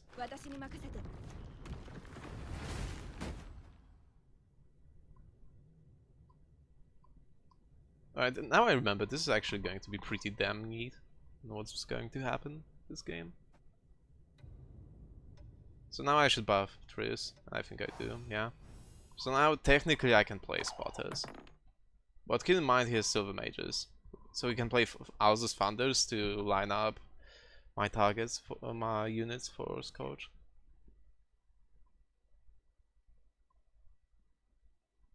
I didn't play Recon into Magna because I want to play both. I want to play another Magna. You're going to see that keeping Magna in my deck actually saves this game very, very soon.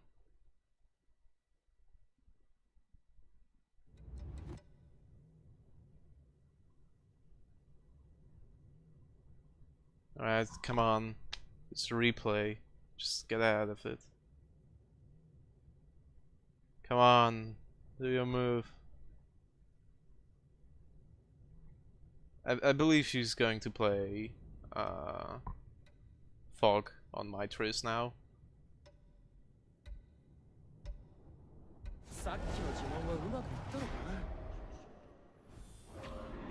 Alright.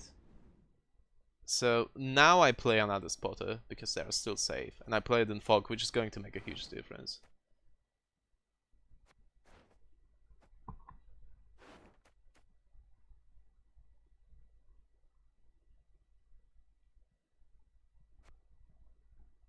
And now he didn't. He played all his Rams because he had only 2, and he has 1 on board and 1 in graveyard, so that's all of them. So he can't play Battering Ram. Alright, so here I play my Spotter because it's safe temporarily. So my original plan was to... I was basically forced to buff up my Magna Division another time. So I could get, so I could dodge the Scorch, which was going to happen. But something unexpected is going to happen instead.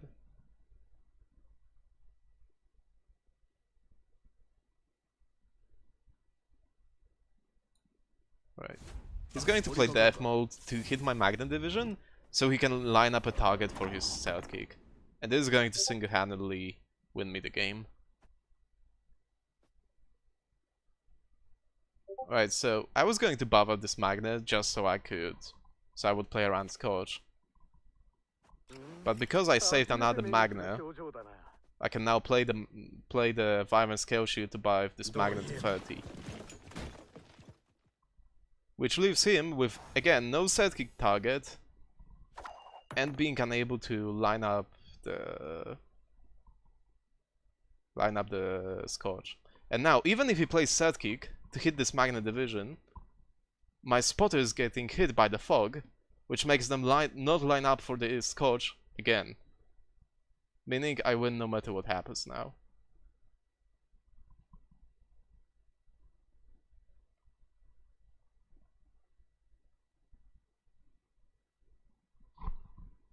So just like that, I just win. So I believe he plays set kick now.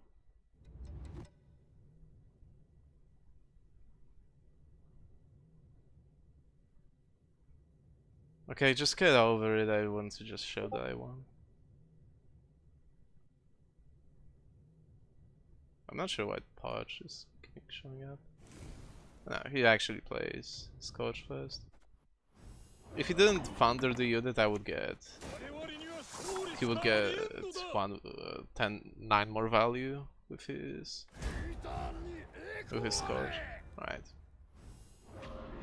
So you could see, even... I got perfect value and I won by 13 points. If he didn't also, I think I would win by only 4 points. So, yeah. So this was pretty damn neat.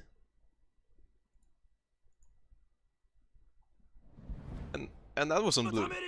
Now we are heading to technically a more favorable matchup. My swap against his veterans. So I'm like, okay, veterans, that's pretty damn easy. Compared to GS, what could ever go wrong? And I'm on red as well. Well, we're just going to see what happens.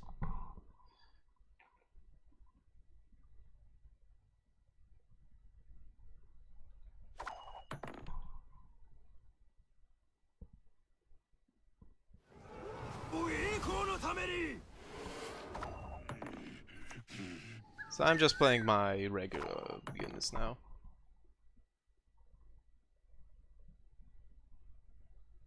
Like, it's not like I have much of variation. I don't think there was ever even the one game with my swap deck in which I didn't open with Elite.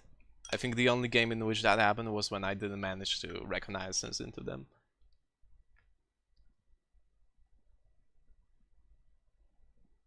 So my opponent's like wondering what to do with his life.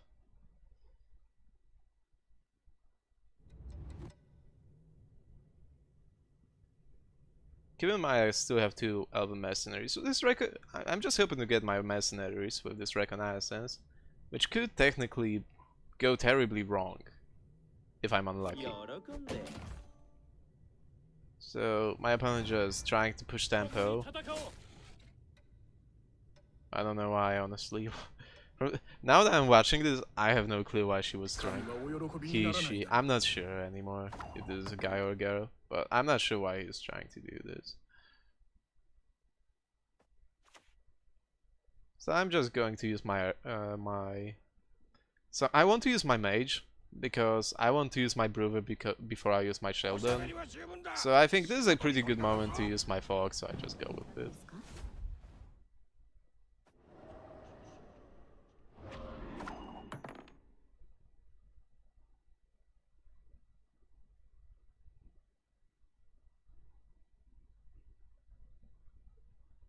Keep in mind, even if my opponent goes for huge tempo, I can just counter it with one of my huge tempo plays.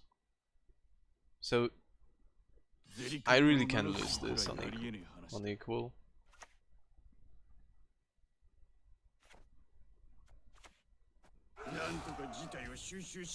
So I keep in mind that I'm playing that I don't want him to artifact compression my skags. So I'm playing it early, so he thinks, I'm not going to curl the skags because I can curl his 20 points officers.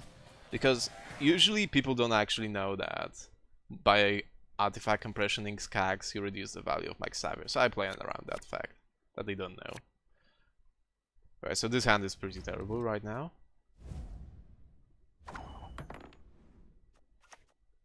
So I get my Elven Mercenary. I wonder if I get another one. I get both mercenaries. Best case scenario, pretty much. I just go for full tempo.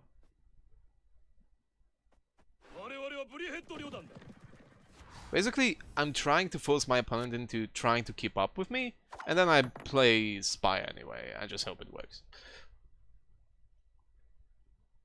And I just hope that they think I don't have Spy. Which they honestly shouldn't even assume, because I fin super hard and swap all the time. So me having Spy is pretty much guaranteed here. But I still hope that my opponent are going to make that mistake.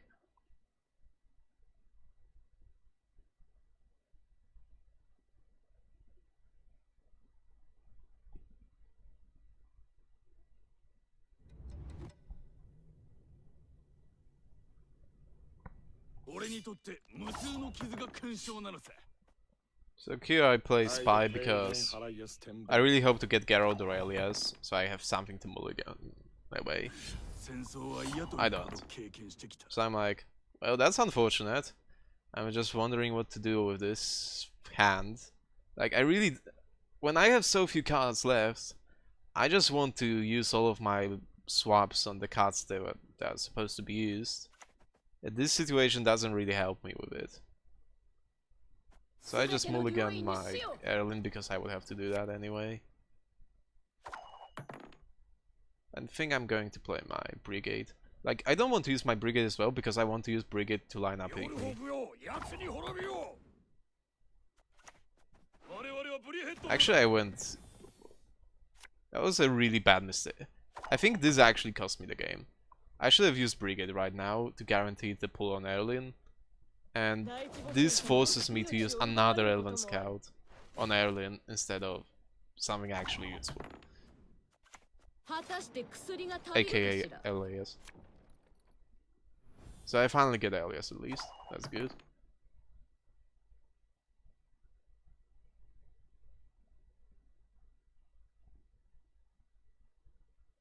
I'm basically greeting with my Brigade because I'm hoping that he's going to play his Bears at some point. I'm going to line up the Igni on the Bears. But my opponent is smart and he's not going to... He's just not playing Bear Masters because he knows that I'm going to do that, pretty much.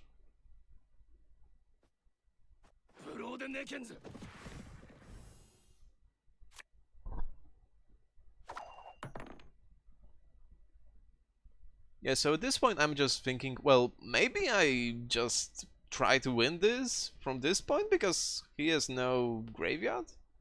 I'm just like, maybe I will just 2-round him. So that's kind of the idea. I think that was my idea. I'm actually not sure what I was thinking at this point anymore. So let's see what I actually end up doing. Like, at this point I have to play my Igni because, well, it's going to be useless. Same for my Brigade. I might as well just use them now, no matter what.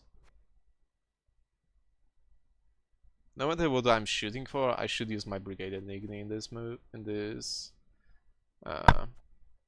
round.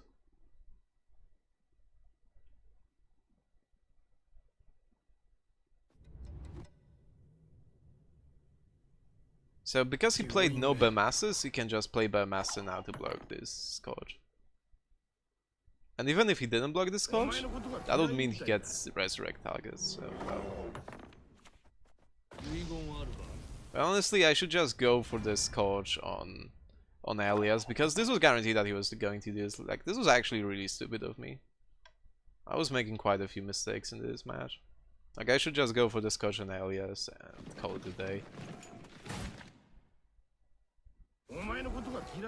I think at this point I was just thinking that doesn't really matter if I Scourge Elias or Bear. But if I realize that sooner, that I can line up the Scourge on Bears, then I would have been able to just...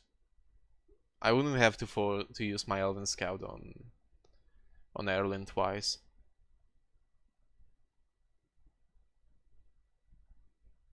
So now I'm just wondering if I should actually go for the 2-round or just pass. Or is my... should I like use my Geralt here? I'm really confused at this moment.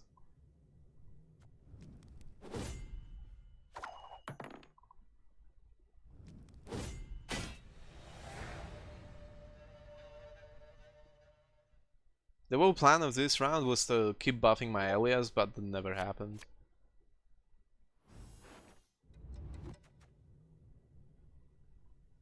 So now I just mulligan my Elias. I would have done this, even if I mulligan something else, then I would have used Elven Scout to mulligan Elias and it would have ended up being the same. So it didn't matter if I mulliganed Elias now or waited for my Elven Scout. That didn't matter.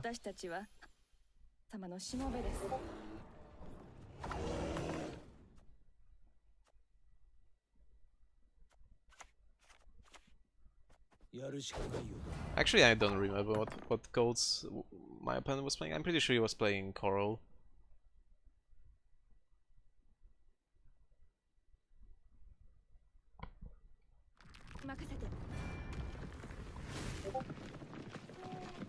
So he's just getting huge tempo with those freaking Freyas. Each of them being 16 points. I'm like, dude, this is so retarded. Like, these are my thoughts right now. And he's even shooting for... Like, he has Heim in his deck and he's shooting for Skags to get 17 points Skags. So that would be 20 points Heim. Thing is, he doesn't get it. And this is where things get very, very tricky. You will see why very, very shortly.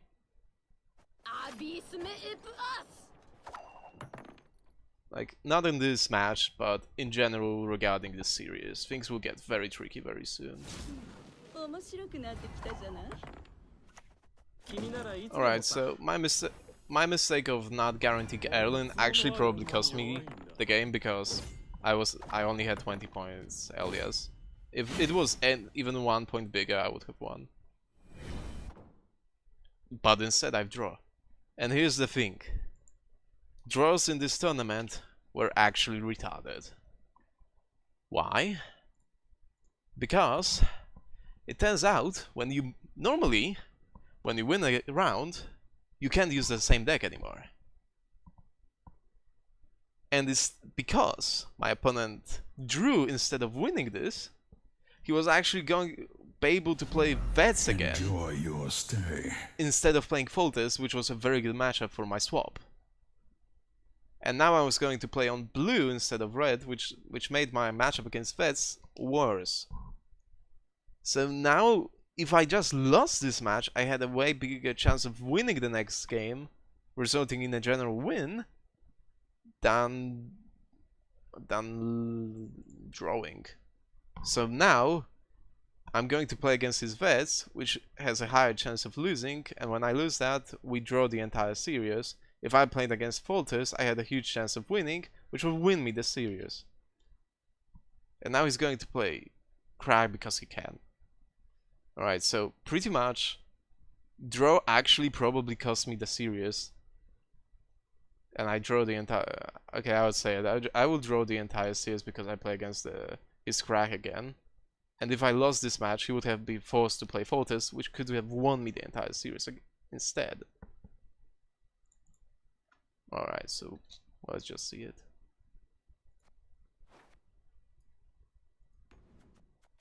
So here we are, jumping straight into the match.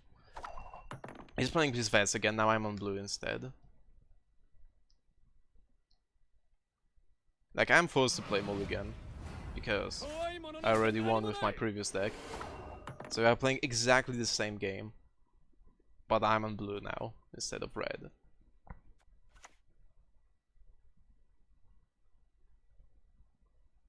安心して私がついてる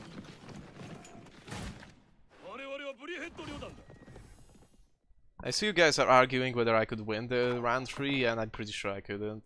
There was no way for me to get more points. Why is this push notification keep showing up? I have no clue. So here I'm trying to make sure that my opponent doesn't go for the AC on Skags. So I'm using prematurely just to jebait my opponent into not using AC on Skags. Literally. That's why I was using Skags really. Literally, the only reason.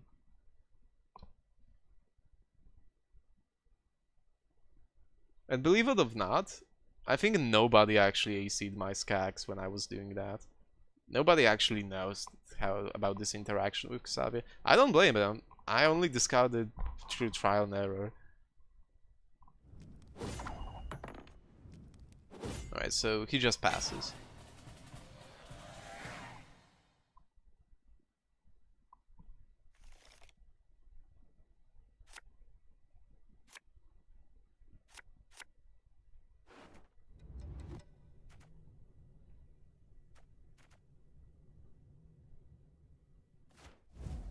Alright, so this is pretty tricky, but I get terrible draws.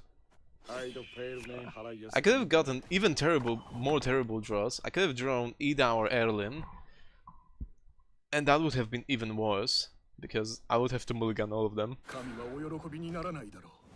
But at least I got a little bit lucky with Haven and didn't get that. So now I play my Ida instantly with Fog to try to get some value. So, you know, actually I was hoping to get something like Geralt and just play my... I could probably just play my officer and pass. Like just play huge tempo. That was basically the first idea. But I didn't draw that, so second idea. I look at his graveyard and I see that all his resurrects are bricked. So I think, okay, I'm just going to round him while his resurrects are bricked. Alright, okay, one of his resurrects were not bricked, Sigdrifa, but everything else is bricked.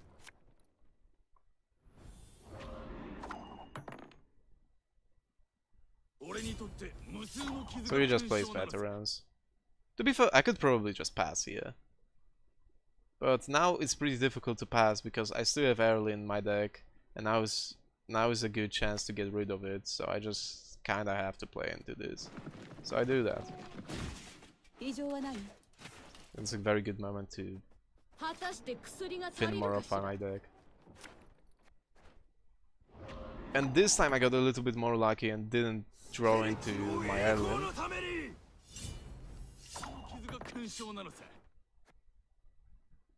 So I think I just go for my regular line of play.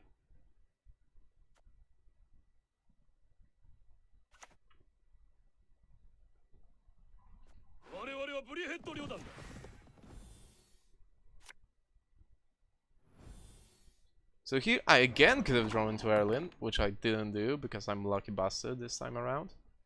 So I just mulligan my alias. Oh, I draw my Xavier, the worst of the options. So now if I want to continue swapping, I have to play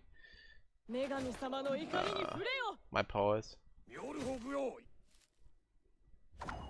And at this point I'm just kinda into the idea of just forcing him, of just playing 2-0 here, because I have Fog ticking, so Fog itself is like 13 points here, and on top of that I have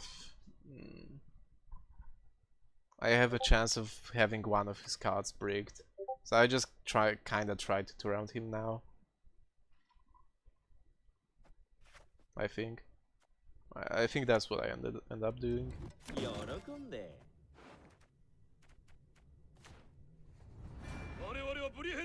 Keep in mind his restore is also bricked, because he has no targets in graveyard for it.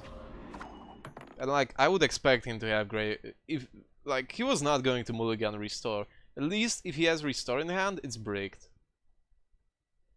Like, completely dead. So now I play one more card and then I'm going to play Brigade to put something in fog again, I think.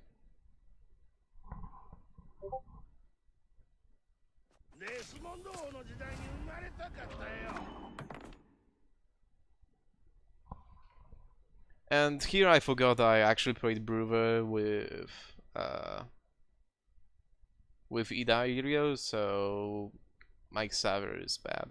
But to be fair, I got the value back with Fog, so it kinda evens out, even though it was terrible, to be fair.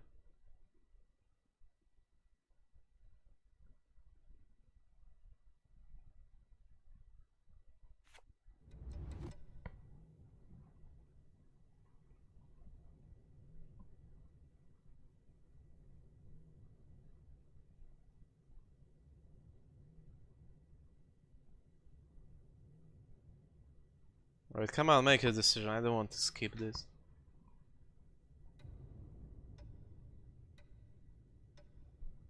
Yeah, pretty much. 40 points gold, so OP. Alright, so here he plays Mandrake. I have actually no clue why even veterans are playing Mandrake in their decks, but... well, what can you do? Honestly, I should have pulled his bear into this fog and just scorch his veteran, but at that point I was worried about him being able to restore his veteran, so I guess that was fair actually. So I'm just hoping for him to have bricked restore. That's literally it, nothing more.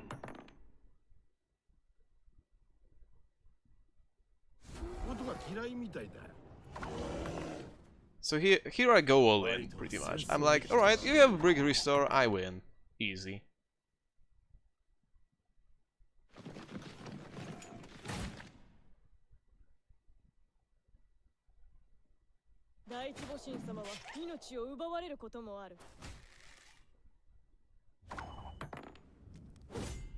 Alright, at this point I'm sure he doesn't have a brick restore.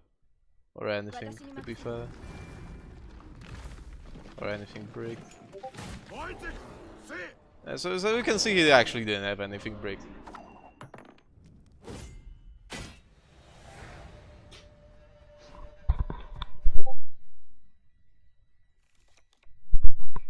So now we can see that this is going downhill.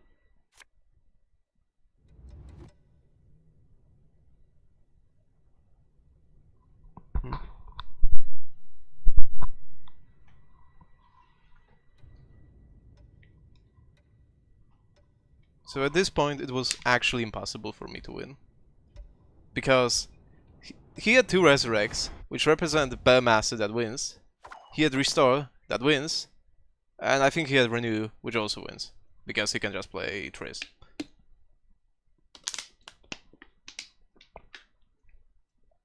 So no matter what he draws, he wins.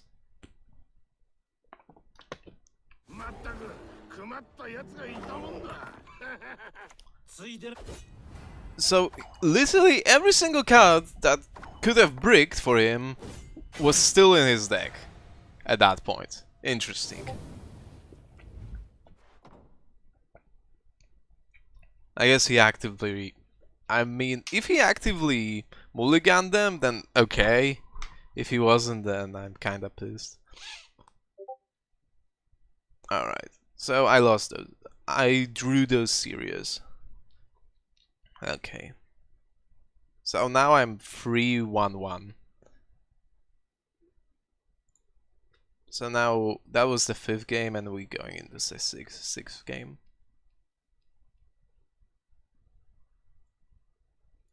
Would I win if I passed instead of playing Elias? No, I wouldn't. He would still have Triss. And Restore would also be super huge for him. So, yeah. I think I still wouldn't.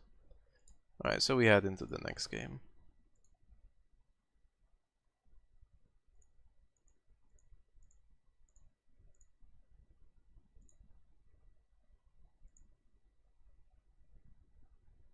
This time I'm playing against Bowman, who's in the chat by the way. Damn, I want to get the mulligan screen. Alright, so let's see his decks for a moment. So we can see Calvate, which I actually banned, which was actually wrong of me. He played classic alchemy, but he didn't have Vilga, which would have been a huge sign for me, because if he doesn't play Vilga, then this matchup is way better for me, for my swap. Here there is GS. I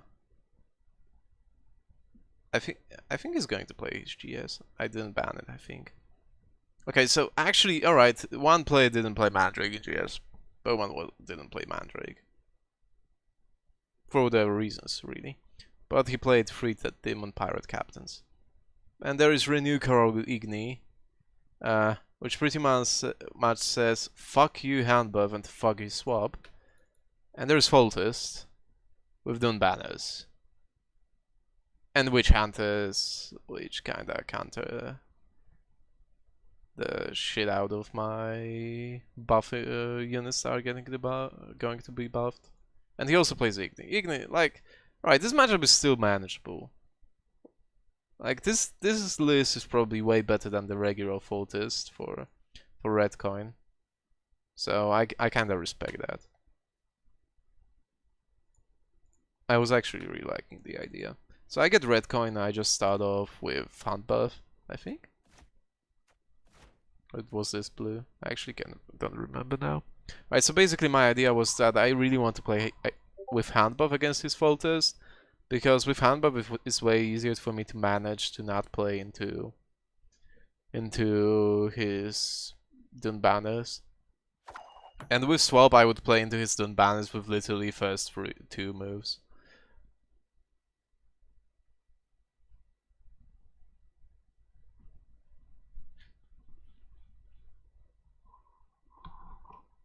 Alright, guys, I guess you can't know that, but because I'm making this video right now, this means I didn't actually make it to day 2, so you can kinda... Actually, I said that at the beginning of the stream, but... Alright, but anyway, I don't make it.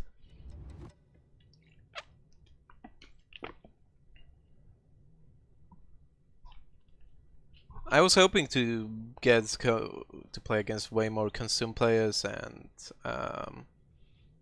regular Foltest players, but that just didn't happen. You could say bad luck, you could say anything, you could say bad predictions, but that didn't happen still. Because those decks I was playing were pretty much very high percentage. I had a very huge chance to win against regular Foltest and Consume decks.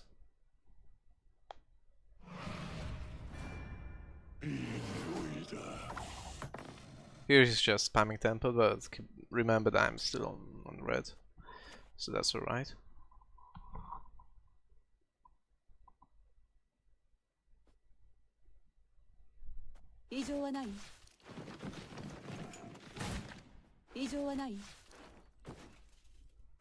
Okay, so I'm going to spoil this, but let's say that I'm gonna lose this series, but I still don't remember exactly how those games went. I think I lose against GS because, well, I can't really deal with him playing GS. I had to play Coral, Igni, and Renew on top of that. That's just way too much removal on my high units for me to deal with.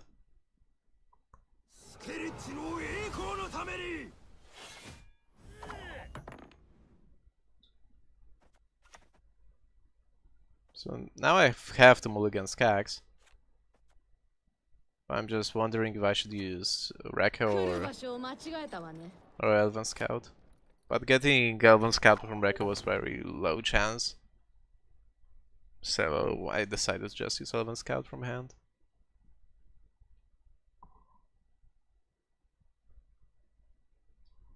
Yeah, imagine Bowman.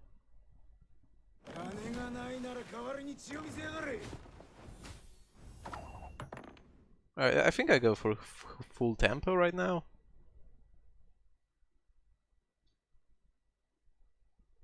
Like, why wouldn't I go for that now?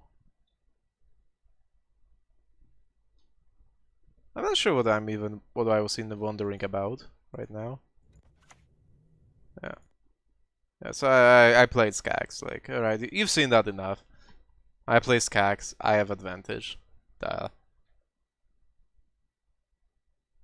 I played 20 point Skax this time, which actually was kinda a bad idea, because I'm sure Bowman didn't know that curling Skax is actually really good for him.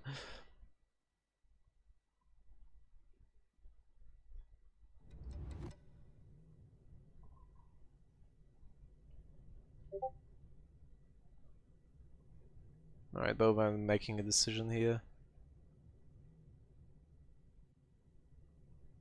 He needs to play 11 tempo to stay ahead of me.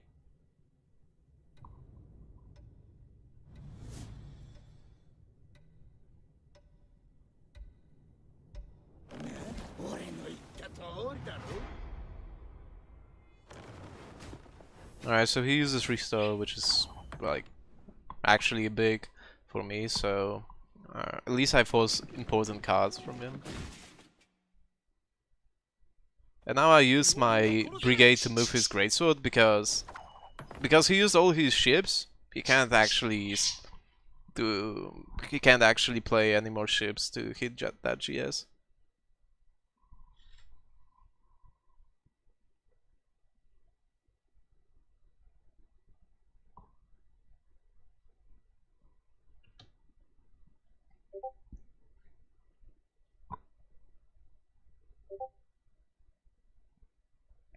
Alright, we fast forward a little bit. Alright, Bowman plays spy into me. So I could technically play my own spy here. Which I do. Which is kinda... Actually, I could have just not played my spy and keep playing. And then I could just play my spy next round. I think Bowman passes now. Not sure, really.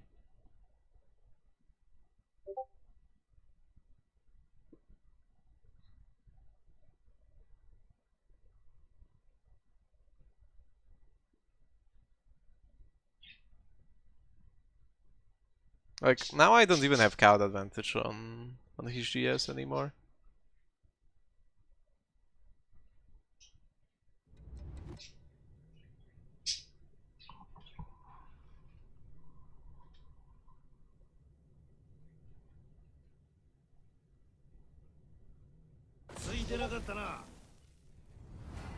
So now he just plays his Igni. Okay, I guess using my spy was actually decent because I was not going to win this round anymore. Maybe I actually thought about back then. So when you can't win the round anymore, using spy is definitely a good idea. In round 1. If you're going to lose the round anyway, then you might as well play spy now instead of being forced into it next round.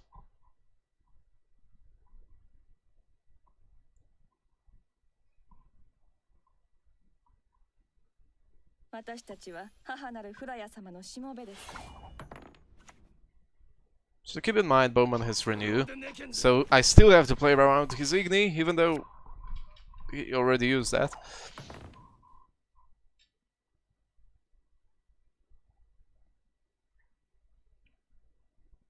So here I really hope to get Elias, but well, that's just not happening without using my poet. So here is a very bad thing, because I really kinda want to use poet here to just draw into the good cards without having to waste my other swaps. But if I use my... Like, here's the thing. Alright, so now I didn't want to use my House of Thunder, because then I would not be ahead anymore. But I probably should have just went for that. anyway. Now that I look at it, I probably should have went for the Azure Founder. So the only problem is, if he passes now, my officers are dead. So I'm just kinda hoping he doesn't pass, so my officers aren't dead. Because if he passes, then I have to pass as well, and then I don't have anything to mulligan anymore. So I'm kinda hoping that he stays in this round.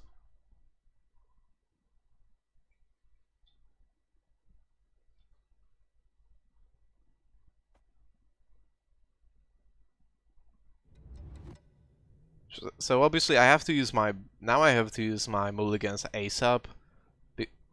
While they are still alive. You could say that.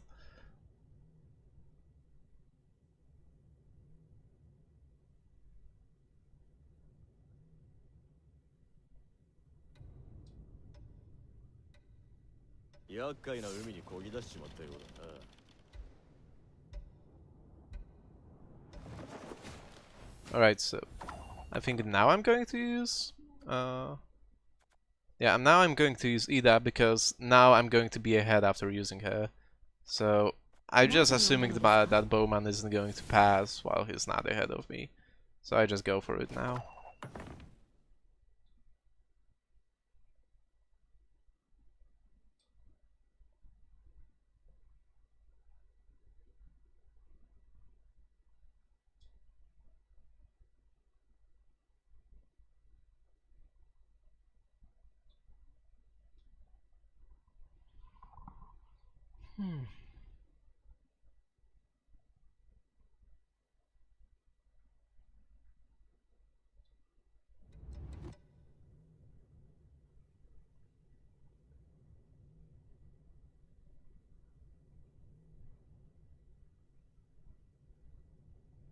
Alright, I could fast forward this, but we are running the limit anyway.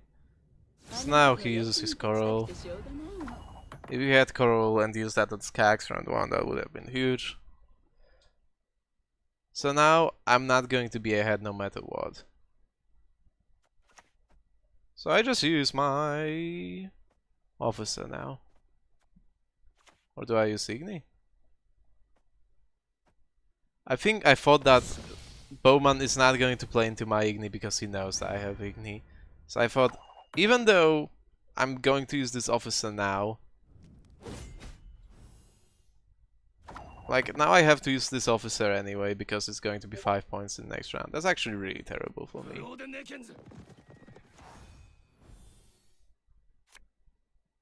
That really didn't matter what I swapped.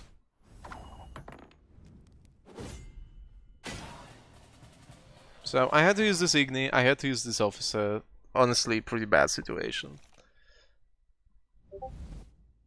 If I didn't use the Igni, then it would be dead right now, because Bowman would never play into my Igni, knowing exactly that I have it in hand.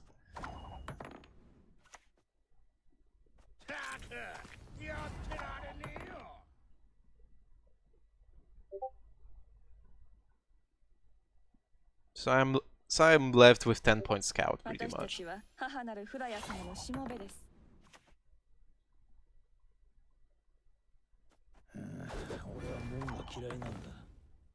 Keep in mind, I actually don't have last say, so I can't keep last say to keep my the LAS safe.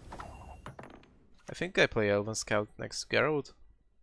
Even though it enables Igni, at least doesn't let my opponent Igni my alias. So I just kinda go with this. And now Renew just wins Bowman the game because he can resurrect Coral.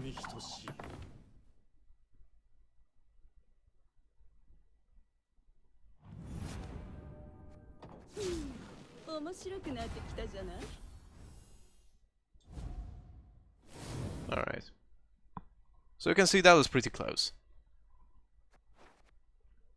If I actually managed to keep cat advantage in round 2 somehow, then I would have definitely been able to win. Yeah, just... What an F. Oh, I know what's happening. Oh, here I actually challenged the wrong person. Alright, so now we are left with... Now I'm playing my Hunt Birth against Bowman Foltest.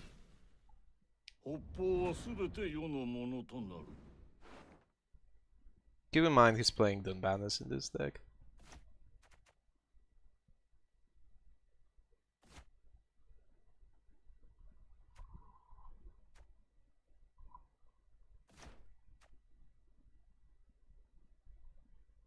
Alright, this hand is looking pretty decent, but the matchup itself is looking pretty grim. Like, this deck is supposed to be good against the regular Foltest, but at that point I wasn't really sure how it's gonna do against this very specific Foltest.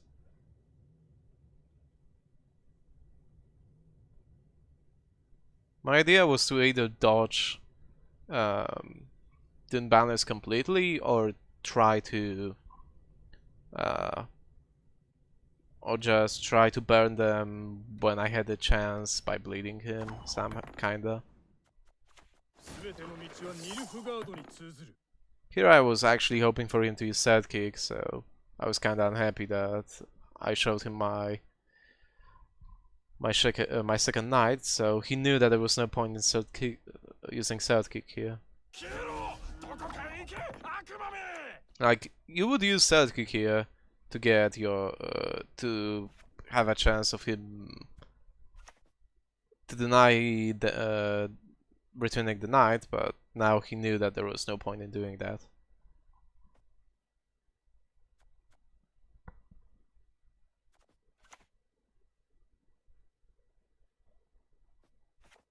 So I'm just wondering if I should play Guardian now or what.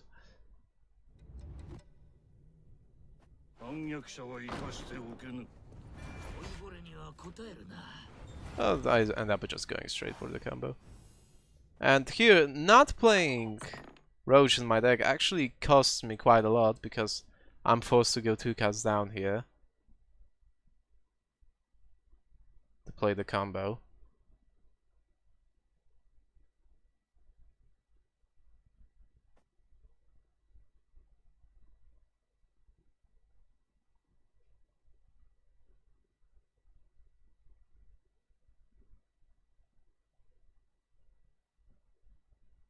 So Bowman is just wondering if we should just pass on me now, which is very reasonable to be fair.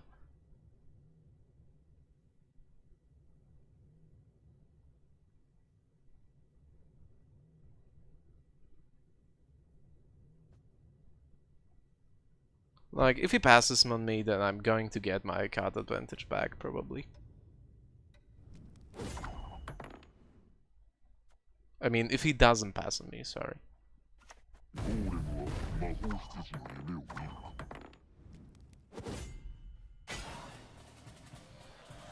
So I end up winning 2 cuts down, but at least I have my knight in my hands, so it's not terrible.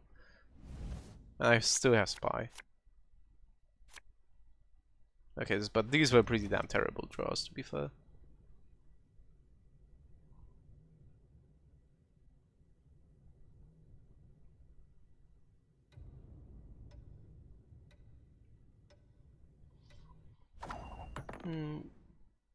I actually end up thinking that I should bleed him here. Okay, so I have to bleed him because he's playing 3 Nidalecks, and I'm absolutely not going to win against 3 Nidalecks in a long round, so I just end up trying to bleed him. Here I reveal my knight, which is pretty terrible. I really didn't want that to happen. I probably could have just played Magna Division, but somehow it admitted in my mind that I could reveal my knight by mistake.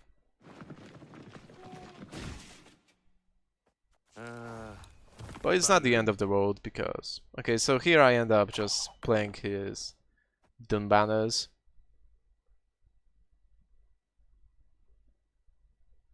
Like, at that point I had to... After I revealed my knight, I had to play my spy. I had to keep my spy because otherwise I had nothing else to... nothing else good to use Bonhard on.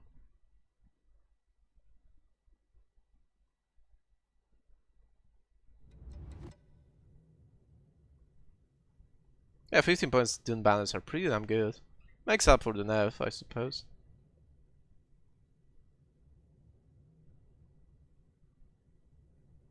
Keep in mind he's also playing Spy, as you could imagine.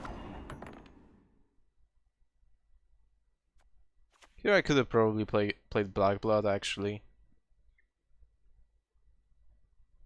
お手並み拝見といこうかしら。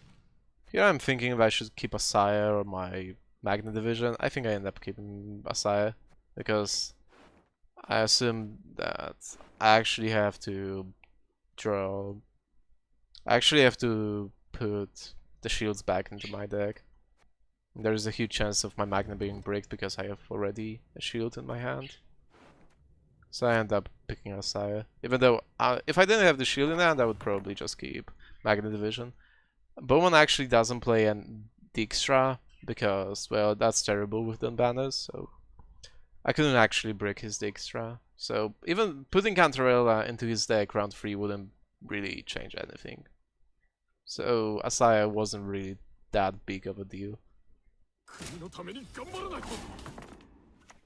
So I played my. So you could see that I played my Cantarella even though I said I should keep it from Bonhard. I drew Asaya, so I could keep that and played with Bonhard because Aaron Jesus. Alright, we'll skip forward a little bit. So what does he play?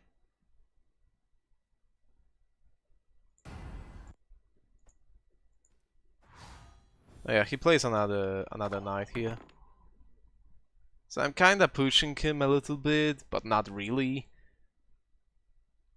Like, there is no way he doesn't play something big enough to stay ahead of me, so me using good cards actually makes no sense, to be fair. But there's another problem. He plays Witch Hunters in this deck, so those trade pretty damn well with my Magna Division already. And the rest of his deck is already good, so now I'm just using Asaya, and because I could as well use it now instead of round 3. おっしゃる通りにいたしましょう。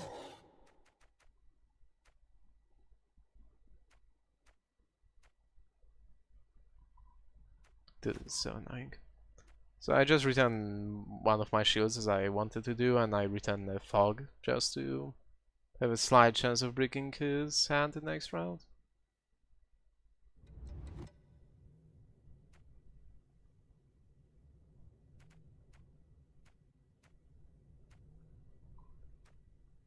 Yeah, I end up picking fog, yeah. Right, we fast forward a little bit.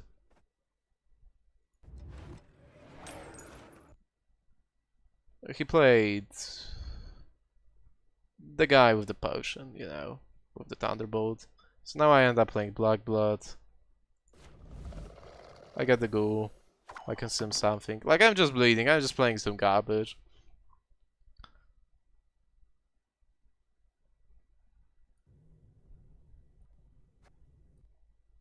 And then I pass and he passed, so yeah, whatever.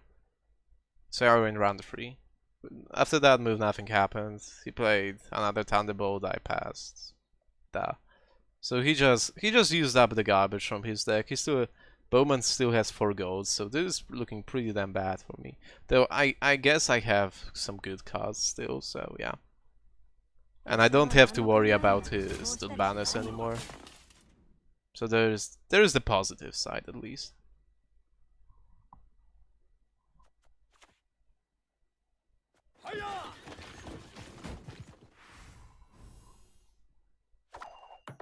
Is this a rank 1 stream? I'm not sure what's the question though. I'm just doing recap of the yesterday's tournament. Okay, so you see the problem here. His witch hunters are just too good for me.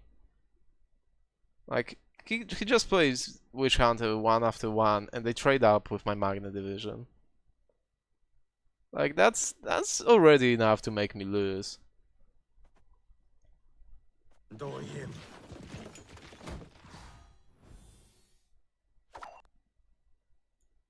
So I'm just gonna spoil this for you and say that I サバンの lost. 悲劇は繰り返させ Here る he played. Here he played Thunder to strike my Magnet Division into set kick range. But here's the problem: I can't even buff it up out of this range because then he's going to use another Witch Hunter, which will make it pointless. So I just have to let it happen, pretty much. I'm just wondering, I could use Vikovara Medic and steal his Tormented Mage, which would be the same as Magna Division. Actually, that would be one more point than Magnet? No, it wouldn't be. Alright, so it pretty much doesn't matter.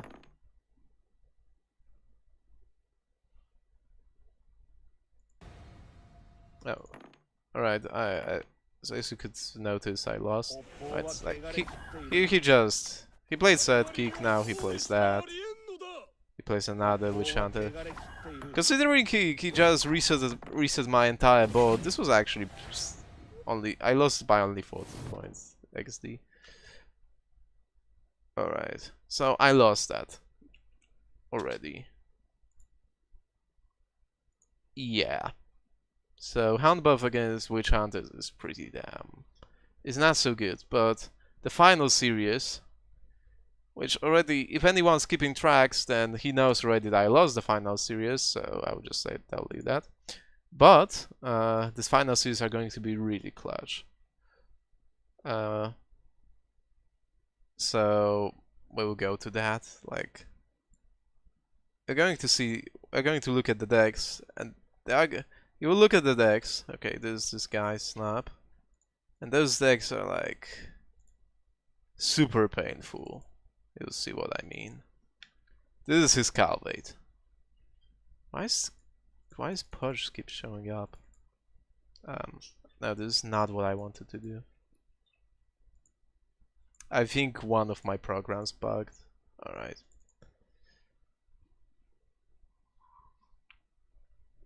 This is his Calvate. Renew and effort trees Vilgafords with Scorch, with AC, with Madrum. I'm like, dude, I'm so not playing into this. Like, how do you win with this? How do you win against this shit with, like, swap and hand buff? I have an answer, you don't. Alright, here's Crack. I'm like, what, man? This is like Igni, Coral, Mandric, but there's Mazu. I'm like, okay, Mazu is pretty bad here. It's pretty bad against my swap, it's pretty useless against my hand buff, so at least there's the light, the Mazu is useless, so I guess I will keep this matchup. And there's this Foltest, which plays Witch Hunters again.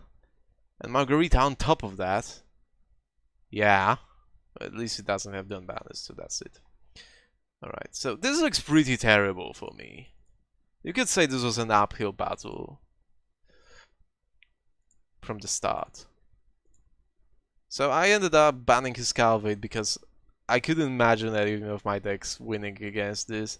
And there's Sentry spam on top of that. It's not like these are the only good thing in his deck. There are also soldiers, which I don't have any actual counters to, so it was just going to, I'm sure, destroy me.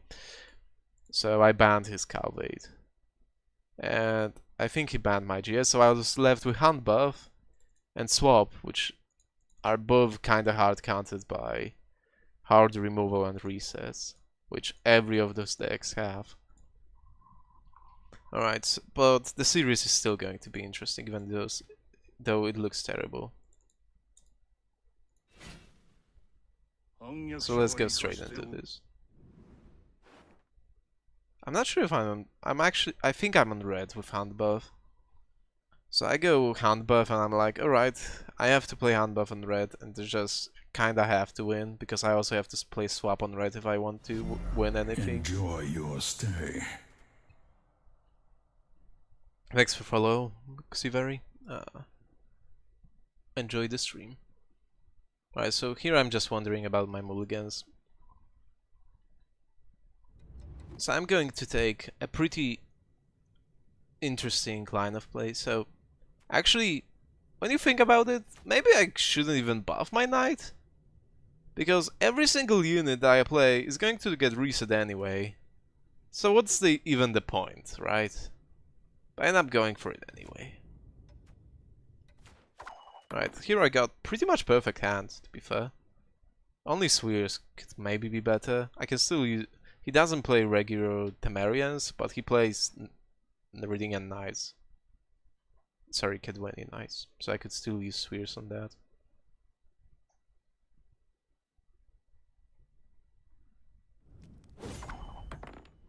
So he ends up dry passing me, which is going to actually be huge in this matchup.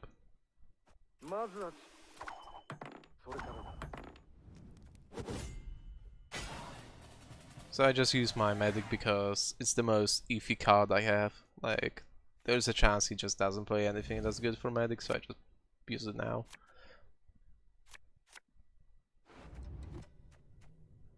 So now I mulligan Mandrake, I'm pretty sure.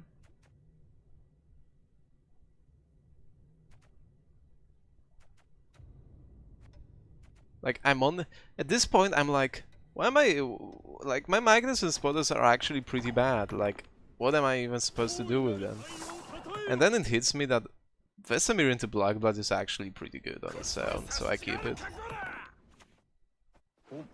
Like, Snap is actually not playing Spy, so I decide that I might as well play Mandrake from hand. Like, I really don't care. I can just do whatever I want. Because I just play Cantarella and have card advantage anyway. So I do exactly that, pretty much.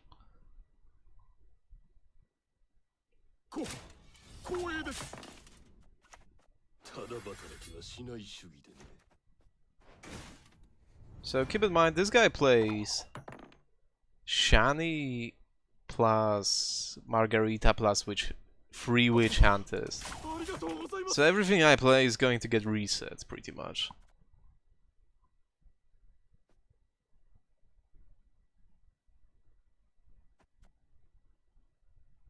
So this is where it hits me that, because he's definitely going to keep all his resets, I might as well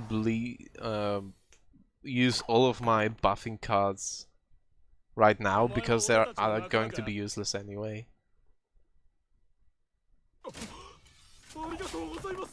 So I just use them right now, like, why not? They're going to be dead anyway next round, so I use them now.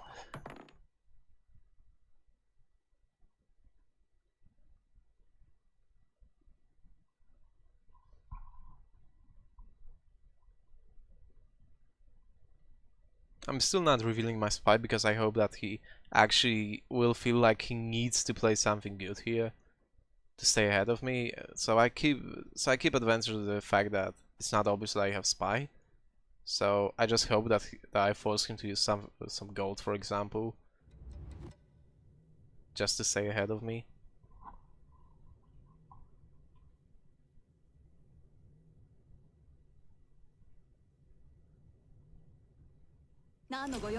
Well, I end up forcing this Margarita, which is pretty decent. So I play my spotters now because, following the same logic, he's going to have reset for every one of them anyway.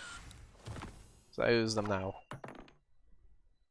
And again, I kind of want him to use one of his resets now, or it's like something big.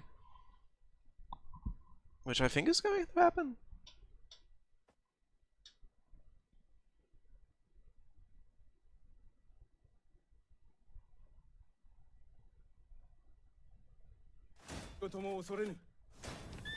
Yeah, he plays Kedwani Knight. So now I'm like, well, I don't really have anything useless anymore, because actually Nilfgaardian Knight is one of the best cards right now I can play, because it can be actually reset.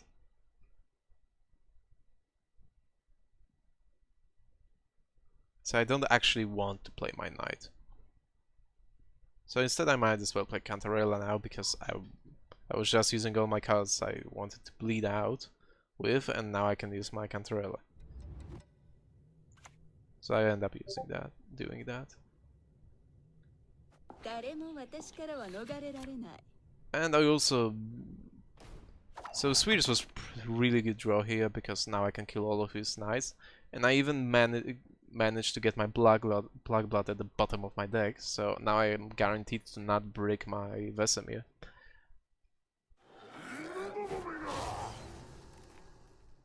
I think Snap was only playing one Tormented Mage, so there was no point in playing Swedish into it. And now I just kill his knights, which is actually going to prove really huge, as you will see very soon. Now I use my knight. I actually don't know why. I probably should have kept it, but well, whatever.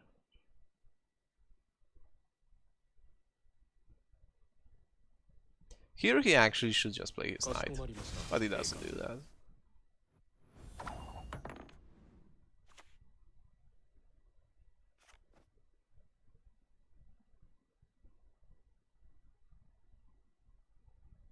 Like, it's obvious I'm going to use Spheres on... here I'm actually checking his deck, I think, to see if he has more Tormented Mages, but yeah. That's why the arrow went in weird direction.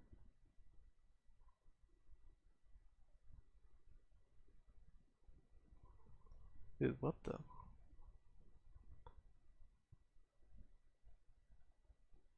I'm going to pass now.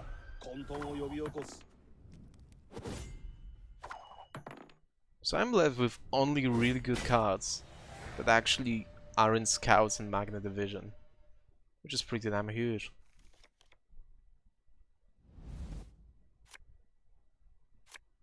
So now I think I mulligan the Spotter. I get a Sire, which is pretty much the best card I can get, other than the Guardian Knight. I could have bricked my tree. If I drew my tree Sire, this would have been lost pretty much, but I didn't, so yeah.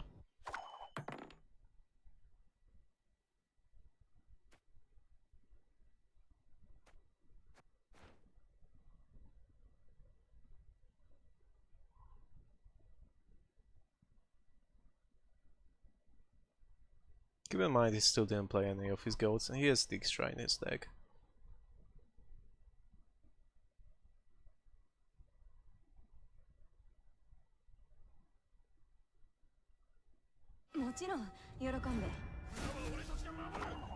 So he opens up with Shani because it's the only proactive play he probably has. Keep in mind I killed all of his Kedweni Knights now with Swius.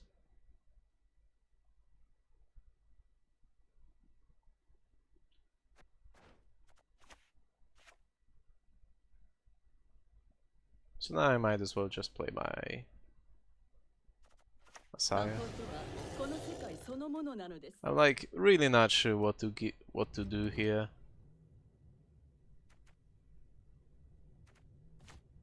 So I just return Cantarella and ADC to his deck, which really destroys his Dijkstra.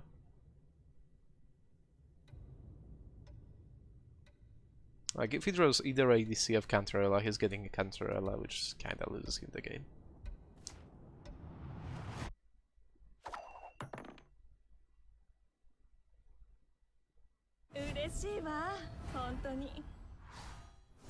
Now he's playing Keira, which is a decent gold, obviously.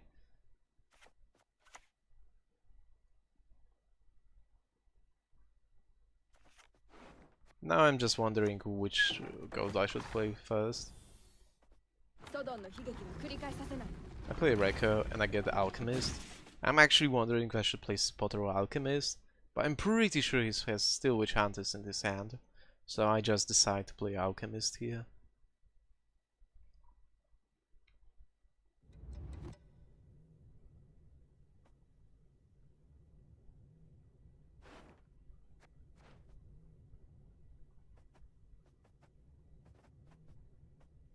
I'm just really wondering if Alchemist is correct, but decide it's better to go with Alchemist.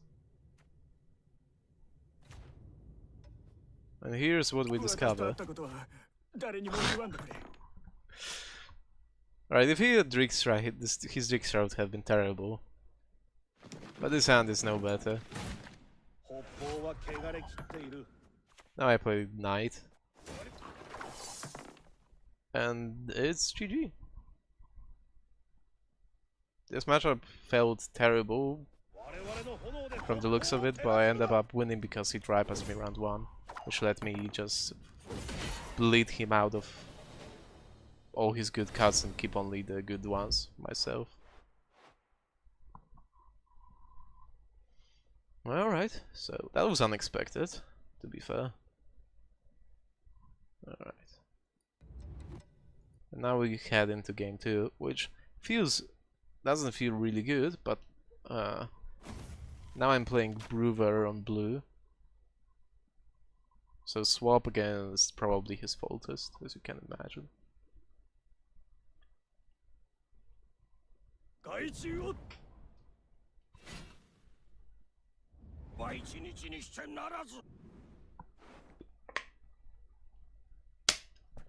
So if I win one, so I'm going to tell you, if I won those series, this against Snap, I would have actually went to day 2. But well, that didn't happen.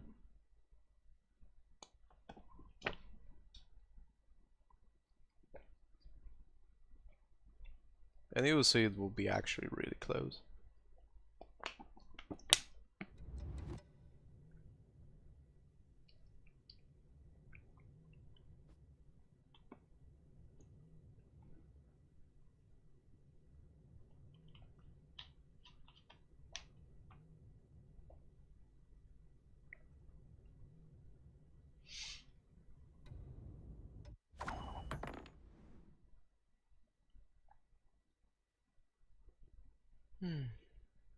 So I just opened with the regular stuff. I just played Blue Mountain. I'm just skipping the obvious stuff.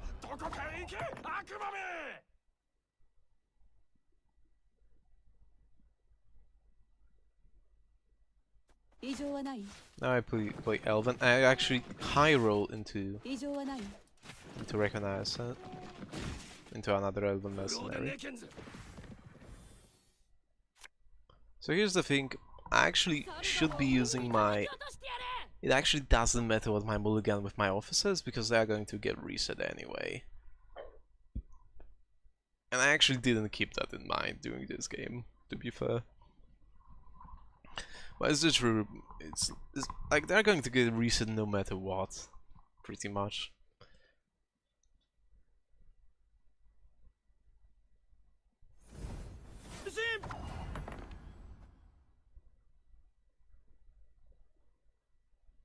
So now I make a terrible decision, I think. I'm like, alright, now I play my Brewer into Barclay. But it feels super terrible because I'm going to be so many points ahead. So it's better play Avon now. That's what I feel like. It's actually going to lose me the game.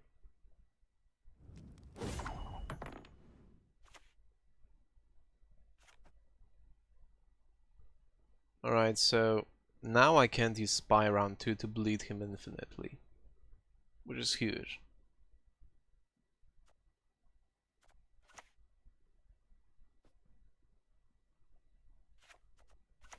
So just me getting my feeling about the situation over the what actually matters. Like, I felt I didn't want to go 50 points ahead with my Barclay, and that was exactly what I should have done, because it really didn't matter if I won by 50 points as long as I won, because then I could have just bleed him eternally.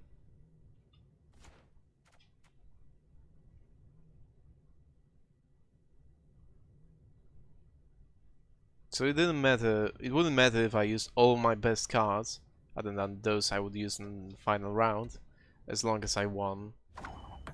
As I kept Spy and won round 1.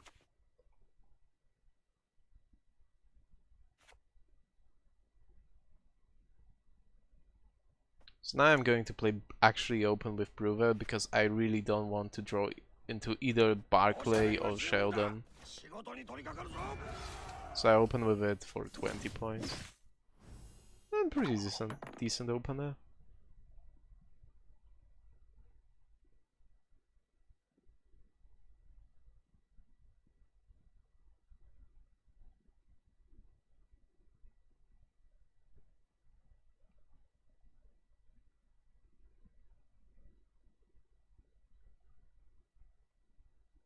Alright, keep in mind, he still has a lot of resets. Like, he still has Margarita. He still has 3 Witch Hunters. So he can use all of them to just reset every single officer I'm playing. So those officers are actually pretty bad. They're just 5 points pretty much. Because they're going to get reset no matter what. And keep in mind, I can't pass, because he's playing Nidalee in this deck. And I absolutely can't deal with Nidalee spam.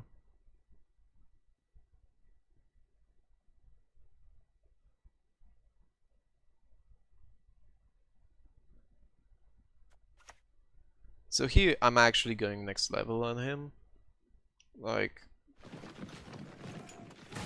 This is what I'm doing is actually pretty smart. From my point of view, because... Now, I really want him to line up Nidalee. And I'm just doing everything I can to make sure he can't play another Nidalee without lining up my Igni.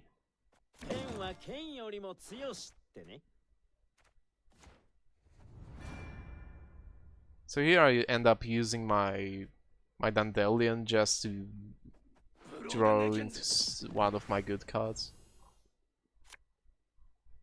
Which is actually pretty... Like, if I kept Dandelion for round 3, that would have been huge. If I kept my Spy and played it now, I just wouldn't care what's happening. I would just play all my bad cards, keep everything that's decent for final round, and kinda hope to win with that. And I would be on even cards. So, yeah. I would still have last sight, so I could still play my Elias safely for massive points.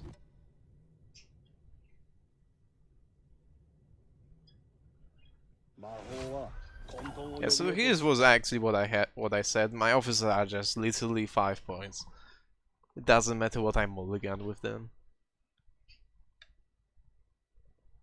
So here again I'm going next level on him. You'll see why.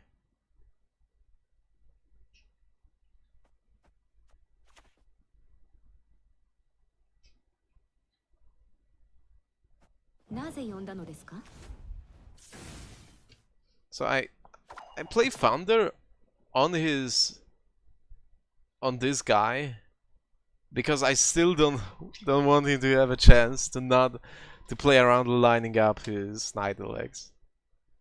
So I still force him to play Nidalee such a way that he lines up for Igni.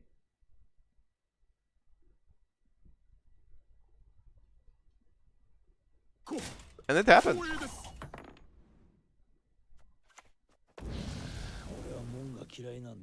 So next level strats actually paid off. Not sure why he actually played into that. I would just play any other card, but whatever. Or I would play the Nidalee in the Mailer row instead. I'm not sure why he played into that.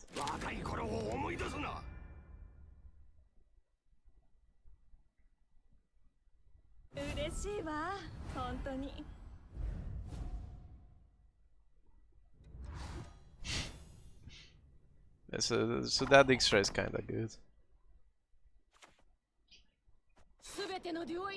Hello, Kara. How often do you watch this stream, actually? I thought you know about this. You were supposed to know. Yeah, so here's the thing. I play all those good cards. I play my Dandelion. I play everything, and I'm still losing card advantage. Yeah.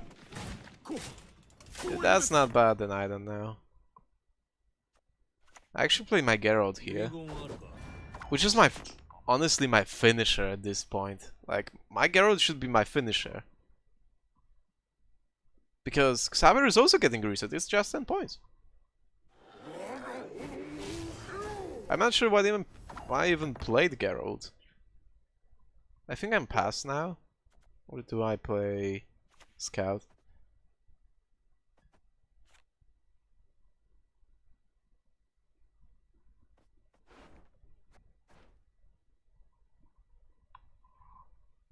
So yeah, I kinda went on next level with him on the with that bait on the knights, but well, that was about it in terms of good decision making.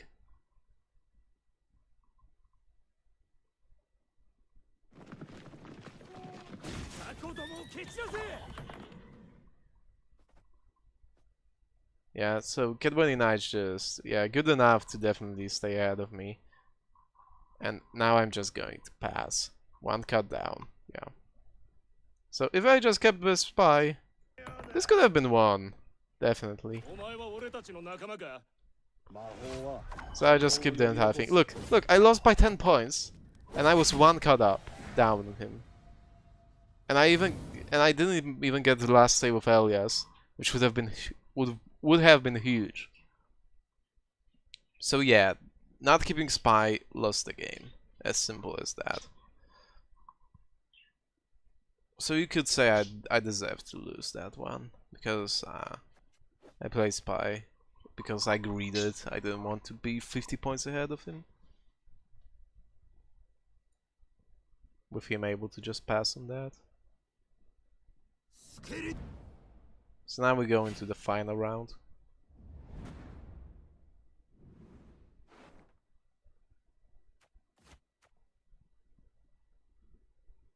Which looks pretty terrible, but I'm on red, and this will actually be way closer than you would imagine this to be. Well, I lost during the final 7th game, Kara, and if I won that, I would have been in day 2. But I wasn't, obviously. If I was in day 2, I wouldn't be doing this this stream right now.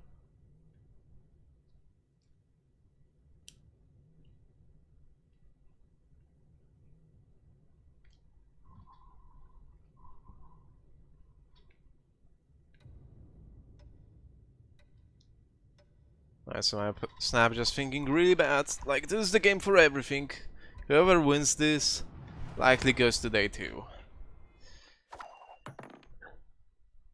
So this is the all for or nothing game, kinda.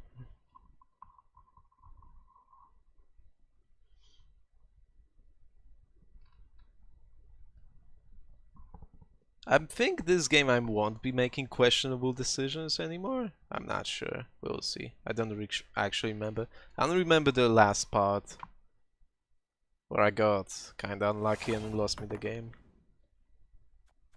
But let's see how it goes.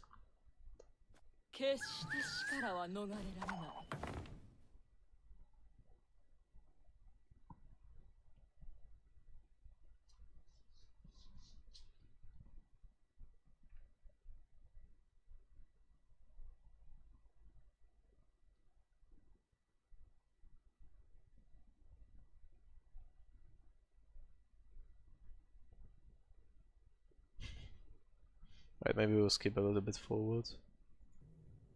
Right, here he plays a ship. I just respond with Thunder, I'm pretty sure. Like, pretty general decision making so far, nothing questionable. Only that I ended up going for the ship. That's the only questionable part. Now next. He plays another ship, pretty much.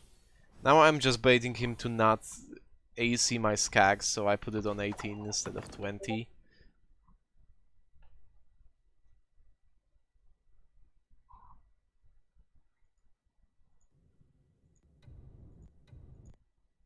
Now he plays another ship.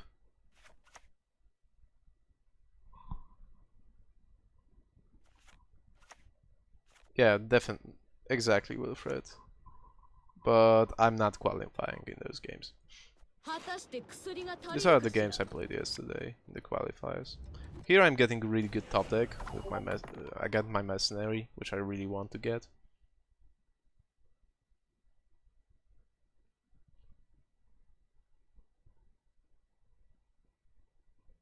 So right now I'm ahead by a lot of points, as you can see.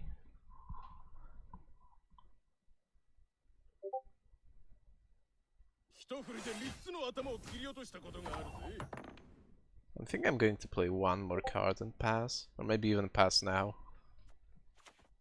Yeah, I'm going to play one more card.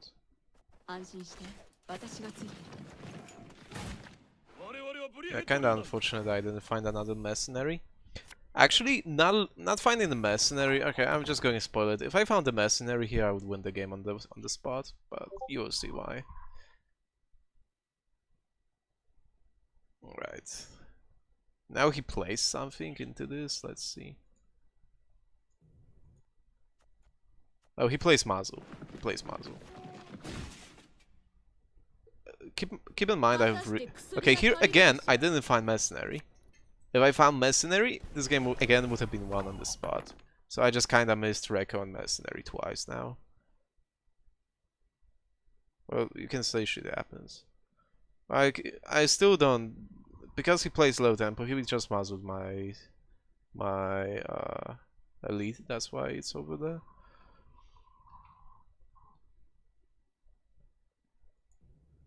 All right, so now he plays Heim into Harold. I just pass because even if I play my brigade to move the skull, he's still going to get ahead of me very easily, so I just pass because why not?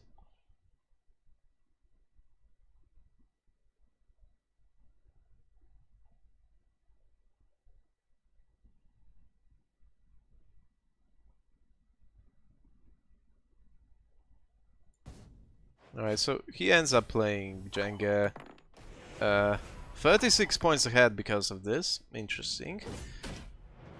Then we go into round 2. I'm 2 cuts up now. Yeah, I definitely could have played my spy. But the thing is, I can really keep my spy. Because in this deck, even if I end up not playing it round 2, I can still mulligan it easily without breaking my deck. So I could have played Spider, definitely. It would have been pretty good. Probably good enough. But then he wouldn't... Alright, so what I'm doing, I just do what pretty much what you said. I'm just playing my spy now and playing my officer. Because I recognize that these officers are going to die no matter what. Okay, so here's the problem now. I don't have any bronzes in my deck for my other mercenary. So I'm forced to mulligan a bronze and will scout exactly to mulligan something.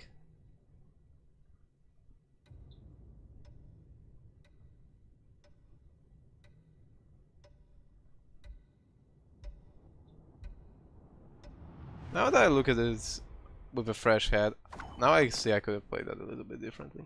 So what I end up doing is playing officer. If I kept my Elven Scout, it would have been fine. But I wanted to kick Elven Scout so I could just play it straight in opener.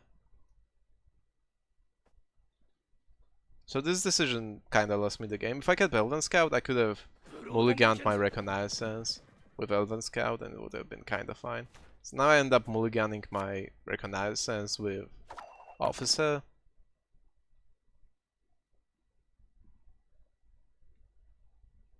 Just so I can thin my deck properly.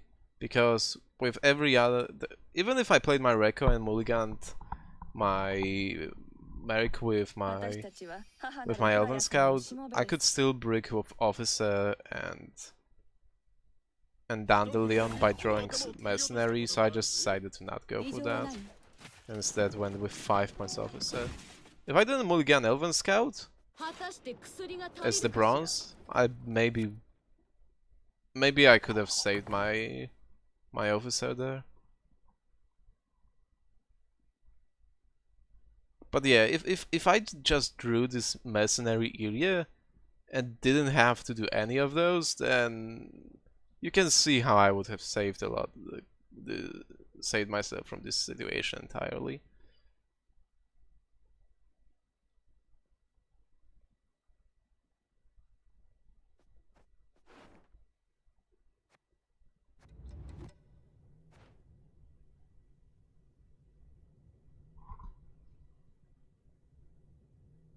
Alright, so fast forward a little bit. He plays a Corsair. I play a Moran. Now he restores for another ship. Keep in mind that he has Sigdrifa and more Freyas. He could have more of them in hand, so I don't really want to just Igni too early.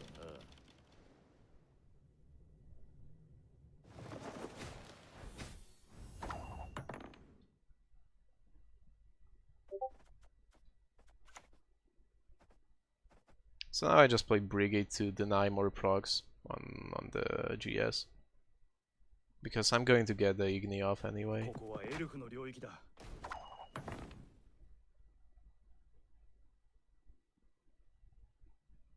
So here's the another thing.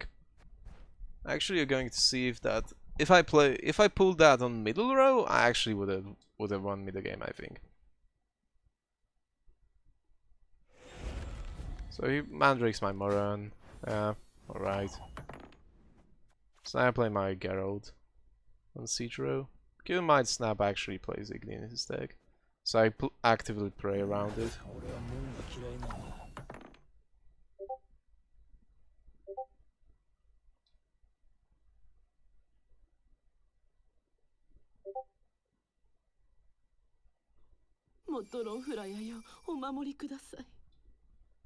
Alright, so because there's nothing on the ranged row, you can play his... oh, never mind. This actually doesn't matter. Alright, this didn't matter, never mind.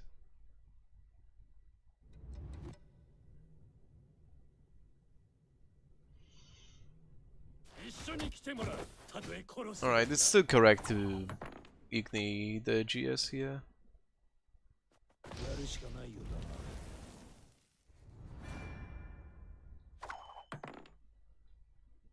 So now this last cast a coral. I'm just going to see how close this is.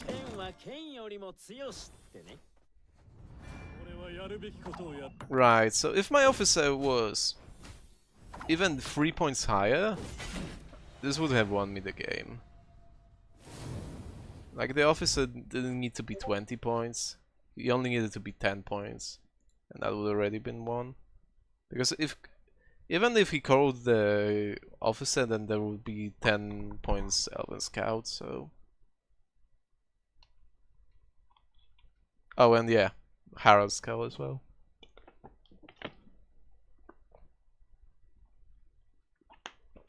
Yeah, so all those things decided this matchup. Because all those 3 points mattered. Pulling that Elven Mercenary would have mattered if I pulled that early. So you can see here how it actually really matters. Yeah, and that was the end of the series. So you can see that it was really close.